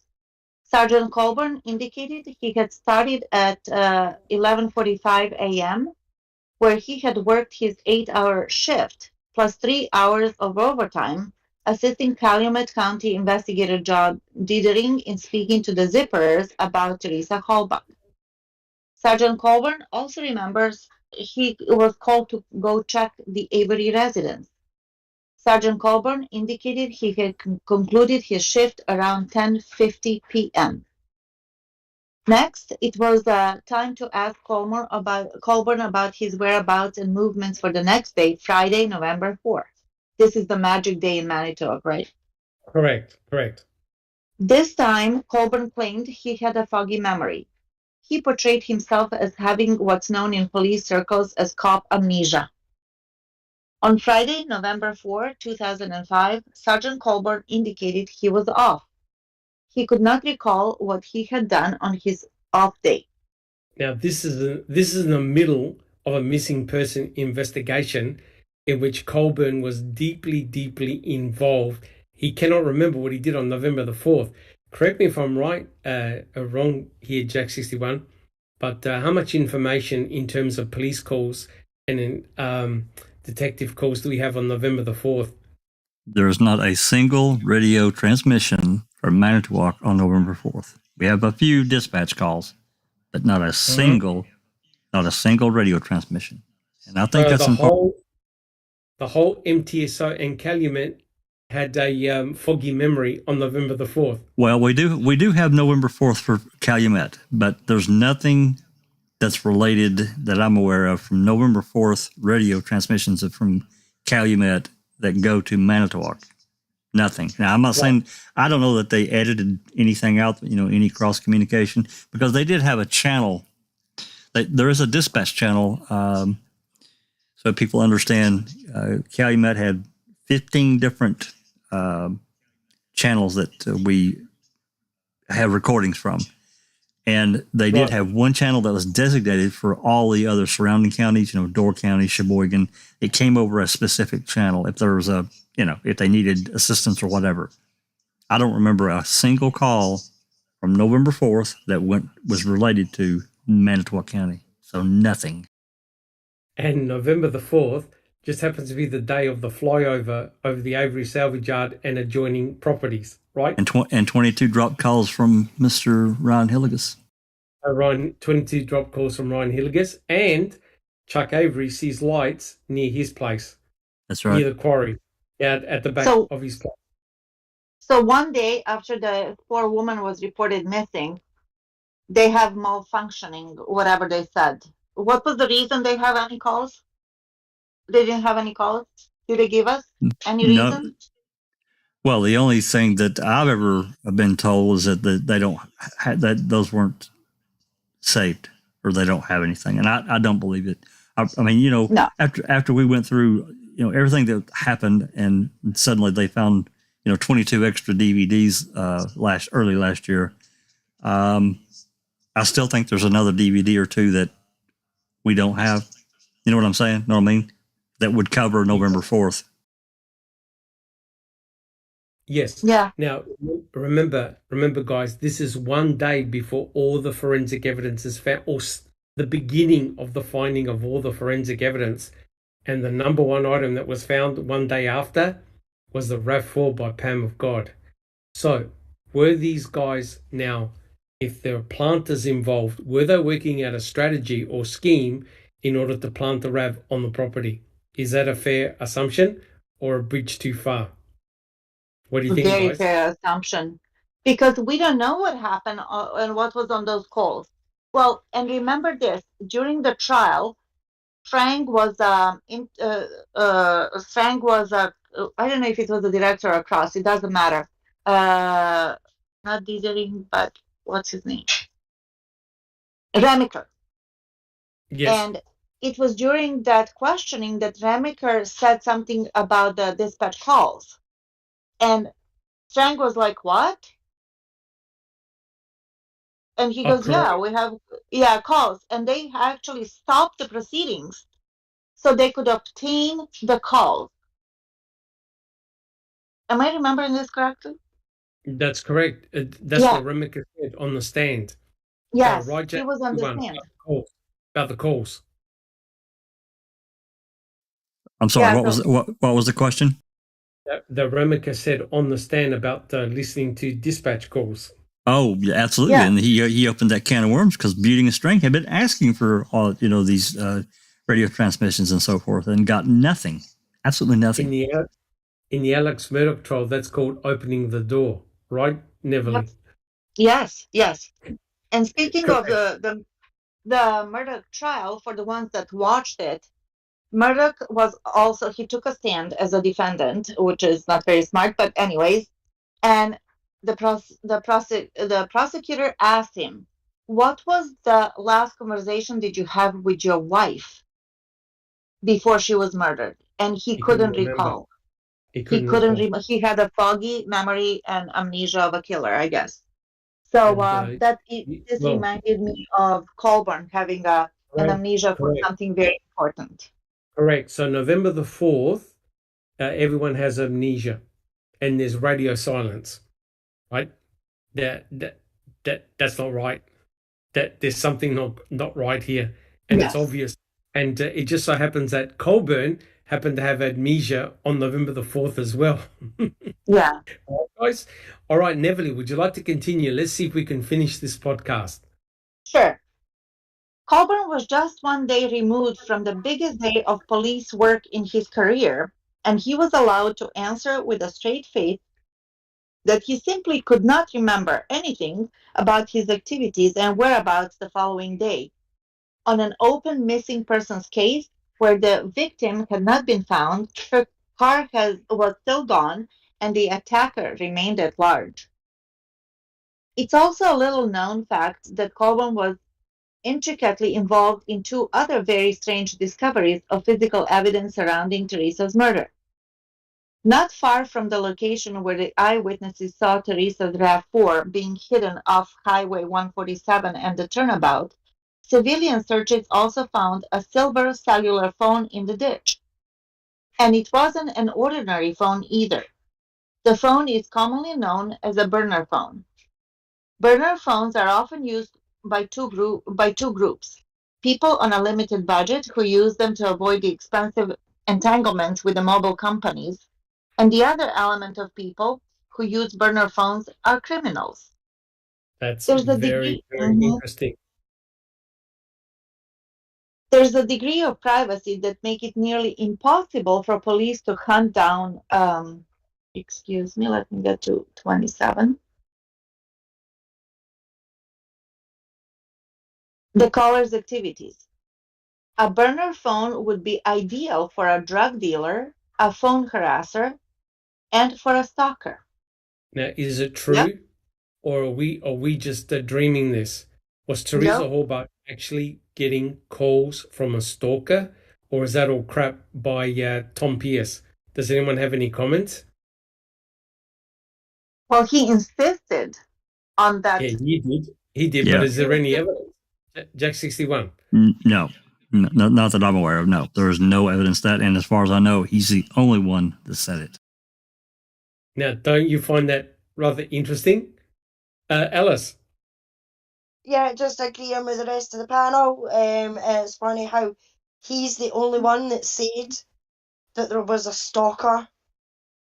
And as I've always said, I mean, my first suspect, if you want to call him that, is Ryan. He was an ex-boyfriend. He had missed calls, 21 missed calls for the police. He was on the property. He had scratches and cuts and things like that on his hands and that nobody took notice of. You know, Teresa didn't want to go to a wedding to take photographs and things like that because he was going to be at that wedding. Now, if that isn't confirmation of a reliable leads to follow, then I don't know what is. I mean, just in what I've just said there, that is more against Ryan Hilligus than there ever has been against Stephen Avery, proven in this case. And Alice, did Ryan Hilligus have an alibi? Don't know, because he was never asked if he had an alibi. There you go. Didn't Mr. Kratz give Ryan Hilligus an alibi, right? And the other Over bizarre Twitter thing, years ago. yeah, that's right. But the other bizarre thing, Alice, is remember what he said in a crowd of people. He said, "If you find the RAV, don't touch it. Call the police." Yeah. Yeah. And he inserted himself in the whole thing. He became the leader of the investigation. He was the one who volunteered the information about the missing blinker or the broken blinker and the whole insurance bullshit because they could never prove. Yeah. Yeah. And he was the one who couldn't remember if it was day or night when he last saw her. Yeah. Exactly, Neverly. Yeah, exactly. Now put all that together, any normal police with common sense would follow those leads, you know, because it just the nature of the incidents, you know. Why did Teresa not want to go to that wedding? Because he was going to be there. You know what I mean? That should have been a question that was answered, and it wasn't. He was the one that gave Pamagod the camera, the only one to give her the camera and give her the camera. And Pagel's phone number. So in other words, direct line, yeah. And waited for her for an hour. It was a setup. There's no question. The finding of the RAV is as suspicious as the finding of the key, right? And notice, Neverly, I never mentioned cucumbers either. It was incredible. I thought you were gonna go there. I was just waiting. No, I'm not going there. But it was incredibly suspicious. Jack 61. Yeah, and I apologize for doing this. This is unplanned, and I don't mean to. I just wanted to insert this for clarity. This is Incident Report 8844, and it goes the entire length of this case. I want you to look at, this is the full thing, and I want you to look at the bottom where it starts, and then look at where it skips. This is from Manitowoc. This is their Incident 8844. It goes directly from the 3rd to the 5th. Now, no one can explain that. No one. Look, I'm telling you, there was some cooking going on November the 4th, which goes to show it. To me, it demonstrates two things. Law enforcement knew that Teresa Horbach's RAV4 had been found. Law enforcement knew that Teresa Horbach was dead. And the third point was that the Horbach family were informed of her demise. This is the only way you can explain it, right? Because the Horbach family was incredibly calm, collected, and what did Mike Horbach say about the grieving process before they found his sister? Could take years. Correct. He was talking about her in the past already. Neverly, do you have a comment? I'm sorry, I spaced out.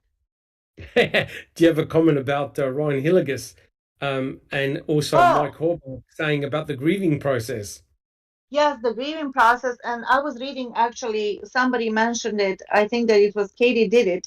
She said Ryan Hilligus was also the one who got into her phone records. He probably had her passwords, as most jealous boyfriends usually do.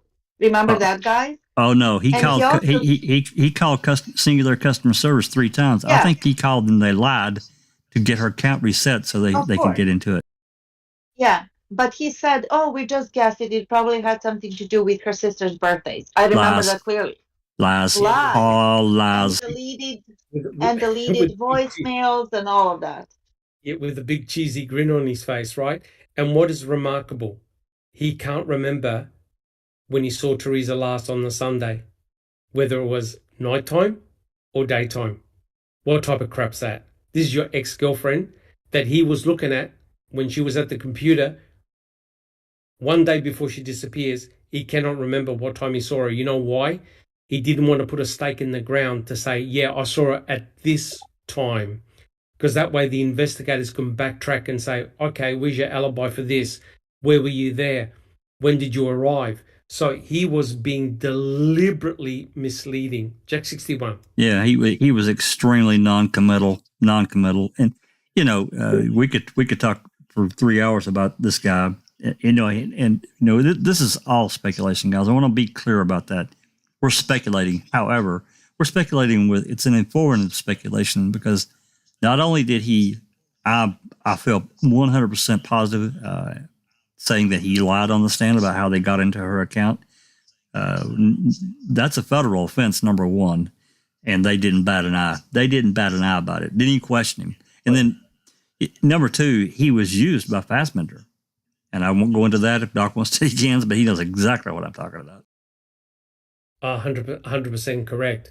And what did the FBI, retired FBI McCreary say? You're likely to be killed by someone that you know, right? And isn't it rather ironical that Alex Murdoch got on the stand? I don't know what happened to my wife. I don't know what happened to my son. And he lied about actually being at the kennels. And guess what? The husband, the father, annihilated 3/4 of his family. He did it, right? And it's rather remarkable that the investigators gave Ryan Hilligus and Scott Blowdon a free pass and allowed them to stay in Teresa Halbach's premises for days, where they could have altered a potential crime scene. They could have altered a hell of a lot of things. What type of crazy investigation is this, guys? It doesn't make any sense. Kangaroo court. Yep. Now, this burner phone, don't worry, we're going to get back to it because it's very, very interesting where it was found. And Neverly, would you like to continue reading, please? Sure. Oh, and just a little tidbit. If Teresa avoided Ryan to the point that she wanted to give somebody else the wedding shooting, like picture shooting, do you know how much money she would have made on the wedding? I don't know the exact amount, like dollar amount, but I know that it's much more than $8 per shot if she works for Auto Trader or 18 for a hustle shot. I think she was that worried, she lost a bunch of money. Yeah, and I think it was well over to her because she didn't want to see him. I think it was well over $100. I think it was well over $100, wasn't it, Doc? That she would have made for that day. And that, but back then for her, that was probably a pretty good payday. Oh no, thousands of dollars. Wedding shots cost thousands of dollars. Even if she made $500 or $1,000, yeah, I believe that it's closer to at least 1,000. They're very expensive. Yeah, they are very expensive. Plus, she had a very expensive Hasselblad camera as well. So weddings are a gift that keeps on giving, right? Mm-hmm. Because normally, you know what happens. They only give you like say 20 or 30 photos. Oh, you want some more? It's going to cost you X, Y, Z. So for Teresa to say no, if that's indeed what happened, that's a huge red flag right there. All right. Okay. Neville, would you like to continue reading? If anyone's got any questions? On Wednesday, November 9, 10 days after Teresa vanished, a search party of Manitoba County residents notified the police that they had made a suspicious discovery at 2:50 p.m. The find occurred along State Highway 147, just east of Ridge Road. 3 police officers were called to the spot: Colburn, Lenk, and Calumet County Deputy Craig Wendley. Notice who was called. Lenk and Colburn. The twins. In the north ditch right along the gravel line was an audio Vox phone, silver in color. That item found by a person searching, his name being John Kemp.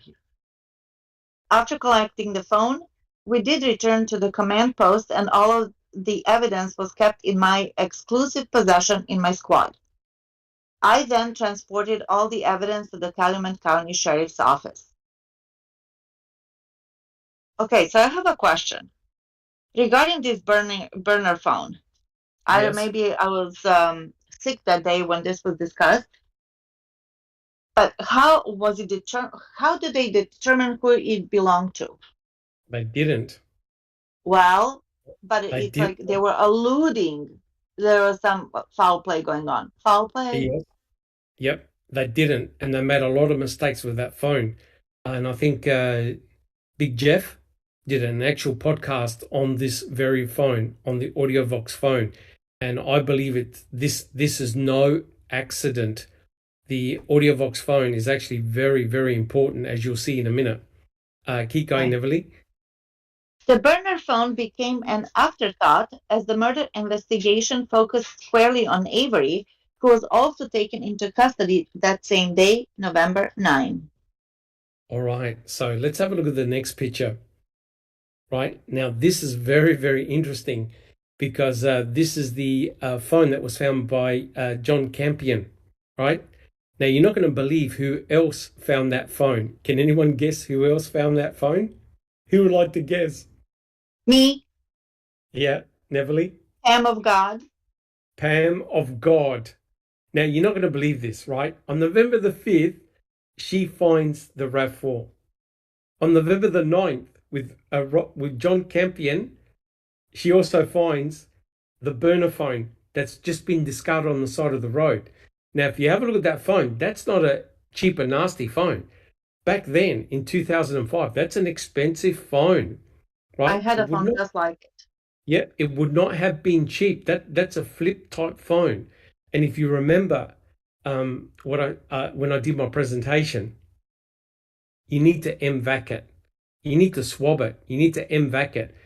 Find out who left their DNA on that phone, because it could provide some very, very cryptic clues to this murder investigation, right?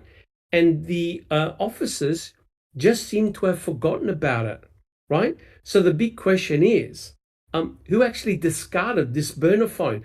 Why on earth are you throwing out a mobile phone on the side of the road? It couldn't have been lost, surely. It got chucked out. It got discarded.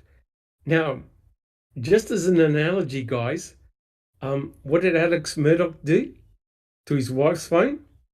He chucked it. He took it and drove it up and chucked it on the way to his mom's house. Yeah, he took it and threw it out the window, right? Now, isn't it interesting that in the middle of a murder investigation, they find a burner phone, but it gets even more suspicious. Jack 61, can we have a look at the next page?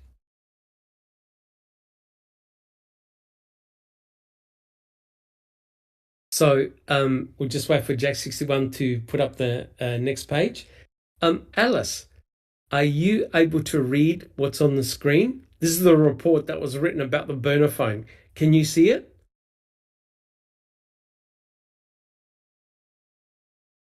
We'll just wait for Alice. It's 27C. Can you see it?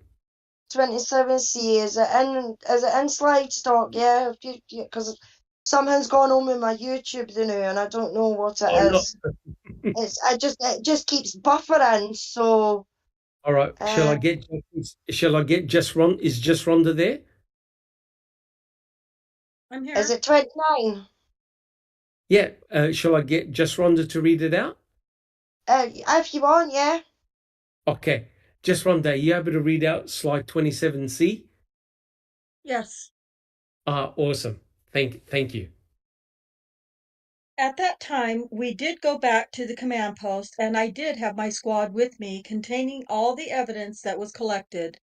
While waiting for our next assignment, we were told there was a cell phone found on the side of the road of State Highway 147, and we should go collect as evidence. At 1450 hours, we arrived on scene just east of Ridge Road on State Highway 147. In the north ditch, right along the gravel line, was an AudioVox phone, silver in color, model CDM8815UT StarCam. That item was found by a person searching, his name being John J. Campion. Date of birth 7/24/56 and 1631 Holly Drive, Manitowoc, Wisconsin 54220. Home phone number 682-7655. That item would have been collected by me at 14:52 hours and given tag number 8451. After collecting the phone, we did return to the command post and all evidence was kept in my exclusive possession in my squad. I then transported all the evidence to the Calumet County Sheriff's Department, where it was placed into the evidence room locker number 8 by me. It should be noted Sergeant Colburn did do all the photography for me, and I did collect all evidence and kept it in my possession. Oh, whoa. So let's unpack this, right? In the middle of a murder investigation, looking for a missing person, and they find a discarded mobile phone. Guess where? On Highway 147. Is there any other major event that took place on Highway 147? Does anyone want to have a guess? What they find on Highway 147? Just Rhonda. Oh, I was thinking of the turnaround where the RAV4 was Yeah. seen. Yeah. Yep. That's what I was. That's exactly what I was thinking. What Rhonda said. Yep. And so look here, guys. Where Ramlo saw the RAV4 at the turnaround on Highway 147, close to Highway 147, they find a discarded phone, a burner phone. And guess who finds it apart from John Campion? Pam of God. And guess who does the photography? None other than Andrew Colburn. So if we have a look at the next, thank you so much, Just Rhonda, for reading that. If we have a look at the next page, have a look at this. We just Colburn superstar. Yeah, have a look at this. So if you look at the top part of the picture, you can see on the right-hand side where the Cenex petrol station was, right down there. Now, I checked, right? It's still there. And at the Cenex station, that's where the poster for Teresa Horbach was put up, right? There was one at the Cenex station. Up the road from the Cenex station, I found where the turnabout was, and you can actually put a pin on Google Earth and see the street view of the turnaround. And the turnaround is basically like a figure 8, where a car can actually literally turn around and go to the other side of the road, right? And it's heavily forested. So there's the turnaround where Ramlo said, hey, officer, who he thought was Andrew Colburn, hey, officer, up the road there at the turnaround, I saw the victim's vehicle, the RAV4. Well, guess what? Now, I don't know where on Ridge Road, but if you have a look further down on that picture, that's where they found the discarded mobile phone, right? Now, here's the question. Are those two events linked? In other words, did the killer actually try to access the mobile phone to see what was on it, right? Did that mobile phone actually belong to Teresa Horbach, right? Because remember, was she living a double life? Because she was involved in some pretty heavy stuff, right? So the question is, was that mobile phone that was discarded on the side of the road actually Teresa's? They never followed it up. Now, are you trying to tell me that this is just a chance discovery, that where a witness sees Teresa Horbach's RAV4 within close proximity in all of Wisconsin, they find a burner phone? Guys, let's go around the panel. Just a coincidence, or do you think it could be related? Alice, what do you reckon? And people in chat, what do you reckon? Just a coincidence or what? Alice, what do you think?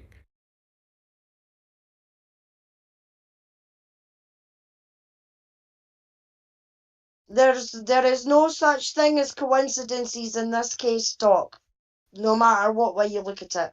None. So no, it's not a coincidence.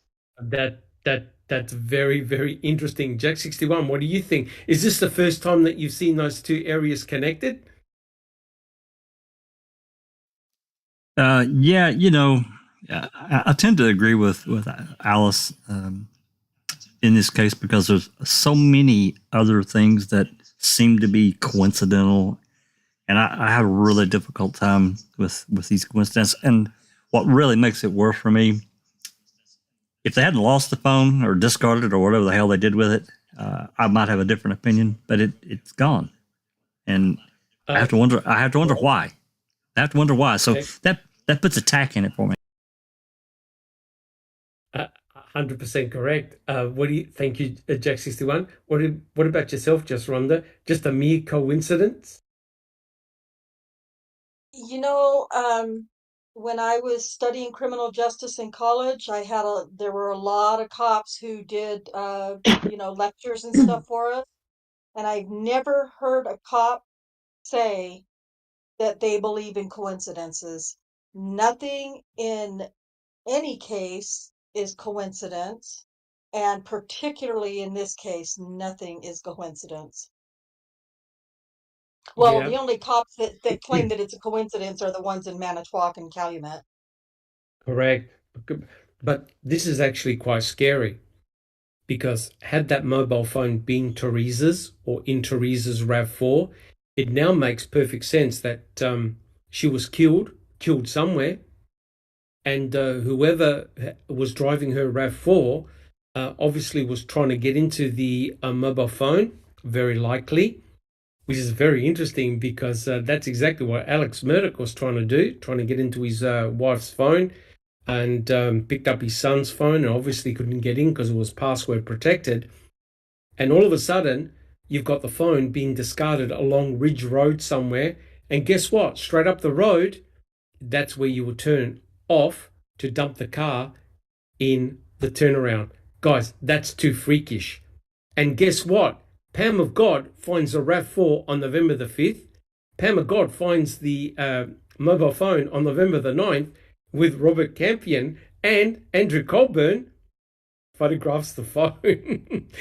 Jack61, make some sense of this. Yeah, I can't. And, we have to consider how much whitewashing did with Teresa. And I'm not saying she's a bad person because I don't believe she was. I think she was a good young lady that was trying to make her way in the world, that lived how she wanted to live her life. What others may consider, inappropriate, because her family was pretty religious and so forth. And it was a farming, tight-knit community. At the same time, she could have had that burner phone in a different name and we wouldn't know shit. Nothing. Because it was never investigated. 100% correct. And you know what? That turnaround is actually close to guess whose house? Anyone want to say it? Scott Tadich. Scott Tadich. That property is actually quite close to Scott Tadich's property. And to make it even more mysterious, guess who went hunting there? Bobby. Allegedly went hunting there. Bobby Dassey. Bobby Dassey did, in that area there, right, just slightly further up. And I don't know someone actually in chat made a very good point. I don't know the actual distance, but it's actually not too far away from the Avery salvage yard, because 147 goes past the Avery salvage yard, right, guys? It's the highway that you turn onto that Stephen said, I saw Teresa turn left on 147. Bobby Dassey said he turned right on 147 to go to Scott Tadich's property to hunt deer. So this cannot be coincidental. Just Rhonda, what do you think? Oh, I'm sorry. I was going to say, Cherie and I have been that very route several times, 2 summers ago and then again last summer. And I wish Yes. she was still here, but it's not very far from the salvage yard. Um, I can't really say miles, like I said, I wish Cherie was still here, but um, at any rate, it's not that far away from the salvage yard where the turnabout is. Correct, because I think one of my earlier slides, I'll see if I could find it, that actually shows the turnaround. No, that's basically the same one. No, but I remember in one of the presentations that we did, we actually showed the distance between the salvage yard and where the RAV4 was dumped. It's probably about a 5-minute drive. Would you say that, just Rhonda, about 5 minutes away by car? It wasn't that far away. Yeah, I wouldn't say it was any more than that. Yes. I would say about 5 minutes if my memory serves me. Yeah. Yeah. It actually wasn't too far away. And what is very interesting is that Scott Tadich's trailer was just before the turnaround, and then he bought a new property after, and it was just after the turnaround, right? So for some unknown bizarre reason, Scott Tadich and Barb lived very close to where allegedly the RAV4 was seen. So it's rather remarkable that you've got someone seeing the RAV4 and then someone finding a burner phone very close to where the RAV4, the same general area to where the RAV4 was dumped, believed to be dumped on either November the 3rd or the 4th. So to me, this is, when you see it on a map, you start scratching your head. Just Rhonda. Oh, sorry, I forgot to mute. No worries. Neville, would you like to continue reading? We're nearly finished, guys. Thank you so much. Couple of comments since we're talking about that area. One is Bobby said that that's where he went hunting, but that's just his word because nobody could confirm that nor deny it, right? So that's Correct. questionable in my book. And another Correct. thing is that was it Ramlo who was texting Scott Tadich about spotting a RAV4 Yes, on that, and he said that, and yes. he said, please contact Brendan's attorneys. And Correct. when Scott didn't reply several times, Ramlo did it again. And finally, Scott replied and he said, I'm sick. I can't do Yes. it now, but I will get to it. Which is Correct. fucking And you would be sick weird. too, right? If somebody just said, hey, buddy, I saw the victim's vehicle within a couple of 100 meters of your house. Would you feel sick? I would. I Yeah. would be. You would feel that you're in big trouble. In this All right, case, Avery. I would feel fucking nauseated, pardon my French. Yep, correct. But don't you find it rather amazing that Andrew Colburn pops up again and photographs the burner phone, the AudioVox phone? Correct. All right, Neville, And let's continue. Anthony Hill said, just 1 second, please. Anthony Hill says there's a phone tower close to Scott's trailer that Bobby's phone didn't ping. Correct. I think there was some funny business going on with the phone pings on Bobby's phone. But Yeah, again, guys, he goes, I'm the not an one day expert. Bobby comes alone. Yeah. Yeah, I'm not an expert on the phone tower. I know that Big Jeff is an expert on cell phone tower data. Let me tell you right now, this whole case could have been solved very easily if we had the technology of today. It would all been worked out. It all would have been solved. Would you guys agree? With the technology available today, with GPS, with pinpoint accuracy, and if cars have GPS, we could have tracked all vehicles. Done deal. 61. Done deal. Absolutely. Done deal. 100%. Okay. We could have. Look, you saw what they did with Alex Murdoch's car. They were able to work out exactly where he was, where he parked, where he drove. And when. Correct. And the time. When he started his engine, when he turned off his engine, everything. Steps taken. There was actually no well. DNA in this murder case, which is funny. No useful DNA. Yeah. No useful DNA. It was all done by technology. All right, Neville, let's continue. Sure. Incidentally, 3 days earlier, Colburn was also involved in the mysterious find at the creepy Maribel Caves Park. The secluded site is off the beaten path, but it was located in the same general area where Teresa may have encountered her attacker. It was another example of Colburn being called outside the comfort zone of Avery Road to an off-site location to collect suspicious evidence that would quickly fade into oblivion as far as the police investigators were concerned. I was approached by Sergeant Colburn and informed he had left the crime scene to meet with a citizen at the Maribel Caves Park. Sergeant Colburn reported that the citizen found a piece of what appeared to be woman's blue jeans and also found a plastic baggie containing a lubrication box. I informed Sergeant Colburn he should get me all the information on the citizen and I would do an evidence sheet on that showing the exchange of custody. Okay, just a couple of things. Aunt Jo asked why Pam Sturm is referred to Pam of God. Is because in her trial testimony, she believed in the Holy Spirit guided her to the RAV4, right? Because the Avery salvage yard contained over 3,000 vehicles. I believe it was 40 acres. It was a huge place to check. And she found the RAV4 in under 25 minutes. Of all the vehicles, she found the RAV. Her and her daughter literally walked right up to it with over 3,000 vehicles. And she said in court, she believed that God showed her the way. That's why she's referred to. She actually said that, and Puring was just stunned. Correct. She said that it was the Lord that showed her the way. Now, this is Maribel Caves, right? And this is the hotel that used to be there.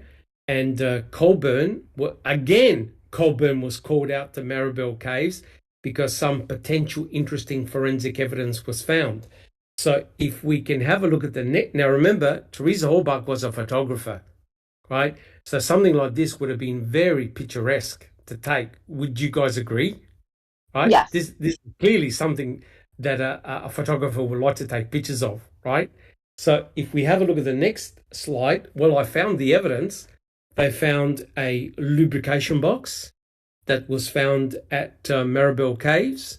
And if we have a look at the next slide, yes, a lubrication box. And if we have a look at the next slide, Jack 61, they found a pair of torn jeans that appear to be jeans belonging to a female. Now, that's it. I don't think any additional work was done on these items, but quite clearly, what would you do to those jeans? You would MVAC them, right? See if you can extract DNA, right? See who they belong to, right? So something happened at Maribel Caves. They've got no idea. But the freaky thing is, it's Colburn again going to pick up forensic evidence. Does anyone have any comments? Well, we said that he was going over and above his duties, right? He wanted to become a sheriff. Who knows? It's just out suspicious. Correct. Okay, so let's continue. We're nearly done. We are. Yes, Jack 61. Just one brief comment for a department that is only going to provide resources. He seems to be every damn where, because remember, he's not only doing that, he's in the Dassey household, he's at the Avery trailer, he's at Couse Road twice, that we know of. I mean, this guy is everywhere, but they're only going to provide resources. 100% correct. And you see, that's why the spotlight is firmly on Andrew Colburn. This is someone that should have never been there, but you can clearly see he's absolutely everywhere. So Neville, if we can have the last slide, because somebody asked this question, I never even knew this, but this is mind-blowing. Neville, would you like to read the last slide? These mysterious blue jeans belong to a female. Eerily, they had cut marks on them and bore a similar resemblance to the Daisy Fuentes clothing brand, which Teresa's sister Katie said that's what Teresa wore. And funnily enough, check this out, how inappropriate is this, in my humble opinion. Katie was a minor at the time. Fassbender took Katie, the sister of the murder victim, or disappeared girl, to the mall so they could purchase or see a pair of Daisy Fuentes jeans. Yes. Correct. But that's pretty freaky stuff. That the rivets appear to be the same as what Teresa Orbach used to wear. And also, since we're talking about the Maribel case, there was a phone call of a concerned citizen who said that they spotted some turkey hunters in waders. That's correct. And I guess, right? And there That's was correct. a dark green truck parked as well. Correct. There's a lot of mysterious stuff happening over here.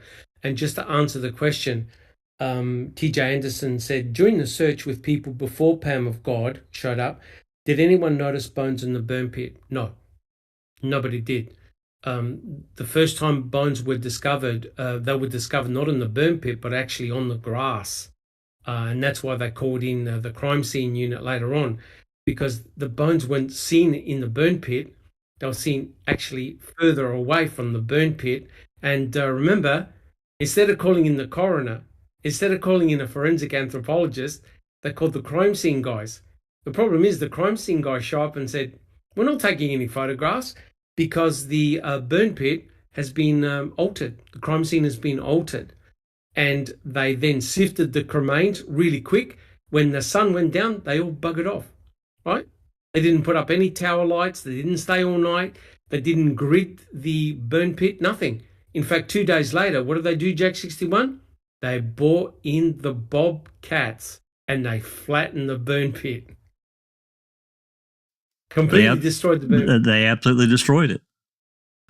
And then took the dirt and scattered it all over the damn place. So that shit's gone too. Correct. So, guys, that's the end of the chapter. And I'm so glad that we finished. But isn't it remarkable now that you're starting to see all these connections coming to light? And especially with what Jack 61 and the team read out yesterday about the lawsuit involving Netflix and Colburn, right? Truly remarkable. And I'm sure that Judge Ludwig, if he had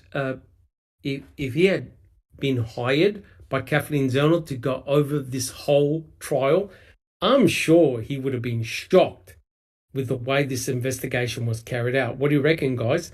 I reckon he would have been shocked to the core. What do you think? I wish he gets involved somehow. I don't know how. Well, you know what? The subtle hints that he gave, I think he was taking a couple of pot shots at Mr. Colburn. I really do believe he was taking a couple of pot shots at Colburn.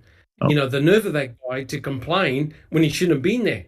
Jack 61. Yeah, document 359 is, the more we've had a day to think about it, basically, it's dripping with sarcasm. It is such a sarcastically written, intentionally by this judge. He's very smart. And he seems to be a very fair federal judge, in my opinion, because he gave Colburn's team so many chances. He went out of his way to do that. That document is dripping with sarcasm. 100%. Well, look, guys, I'd love to go on for another couple of more hours, but I really personally have to go. But I'm so glad that we finished that chapter. That was remarkable. Segue into what you guys read yesterday about Andrew Colburn. And quite clearly, to summarize this, Mr. Andrew Colburn should have never been on that property. And yet you've seen throughout this chapter written by John Ferak that Mr. Colburn was absolutely everywhere. He was also with Lenk, right? And heavily involved. He was heavily involved. And the mere fact that he was running for sheriff and he needed the support of Lenk, to me, it indicates that Colburn would have done anything to have cracked this case. And lo and behold, what does he find, guys? The magic key. He finds the magic key, right? No other crime scene investigator could find anything, but Lenk and Colburn find the magic key that only contains Stephen Avery's DNA on it. Now, that's highly suspicious. Even Mr. Kratz wanted to walk away. Well, look, guys, if you want to do any further reading, what Colburn does, what Lenk does. See, now I've got Colburn and Lenk in my head. What Ferak does is he puts extra readings and links at the back. If you want to do any further investigations, please check those references. We've got a lot of those on our website as well. Plus, we've covered a lot of this in podcasts that we've done in the past. But I'd like to thank everyone for showing up. We had a lot of people in chat, and we still do. Been a fantastic discussion, it really has. And I hope that you've learnt a lot from this chapter. And again, thank you for Just Rhonda and Neverly for their excellent reading. But let's go around the table quite quickly and tell us how things are coming along and how things are progressing. Jack 61, I see you've got a very choice background there. I do, and it to me it's just all related. Cuss Road is such an important segment of the entire thing, and I chose that one specifically because Colburn was everywhere, and he was called here twice. They found bones there. We know that for sure. But anyway, not to get too far off on that. Anyway, been a great two-part podcast on the RAV4. It's really good, and it's been fantastic. I love this discussion. But coming up for tomorrow, 5 p.m. Central, we've got 12 calls left from Jody and various. Yeah, there's several that are full 15, 20-minute calls. There's some that are very short, and probably a couple that we won't play because they're probably hangups or whatever. But I'm going to try to finish what we have left. In the meantime, I actually had intended to try to get through 10 or 15 recordings yesterday and get them uploaded, but the documents hit and I couldn't do it. I did get a few done last night, but I promise I'm continuing to work on these as I have time, get them converted and get them uploaded. So that's what's coming up. Thanks, everyone. Fantastic. Yep. And very much appreciated, Jack 61. That's cause a dynamite. They are. They really are. Thank you so much, Jack 61. And next we have Alice. Alice, how are things coming along?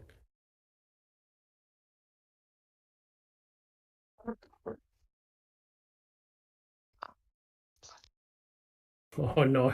Yeah, I think good talk. hey, Yeah, good. I was trying to see if I was muted there. I'm jumping between the YouTube and the Discord because I'm on my tablet tonight. So I have to come out of one to come into the other, and it's just a bloody commotion. Yeah, doing good talk. It's cold here in the UK again. Well, it's always bloody cold here, but it's got a bit colder. So I just thought I'd go on the tablet tonight and lie in my bed and be comfy and warm. So all good. What time is it where you are? What time is it where you are, Alice? Just now it is 1:25 in the morning. So early. Yeah, right. That's early. I mean, it's normally 3 or 5 that I'm on to, so it's an early one. But I love being here. I love being involved. And we love having you here as well, Alice. Thank you so much. Really do appreciate that. Any other comments? No, all good. No, all good. No, thank you. Looking forward to tomorrow, and looking forward to you being on Rhonda's channel talking about the DNA and Daniel's case. So looking forward to that. That's going to be fun. Thank you so much. And next we have Just Rhonda. Just Rhonda, how are things coming along?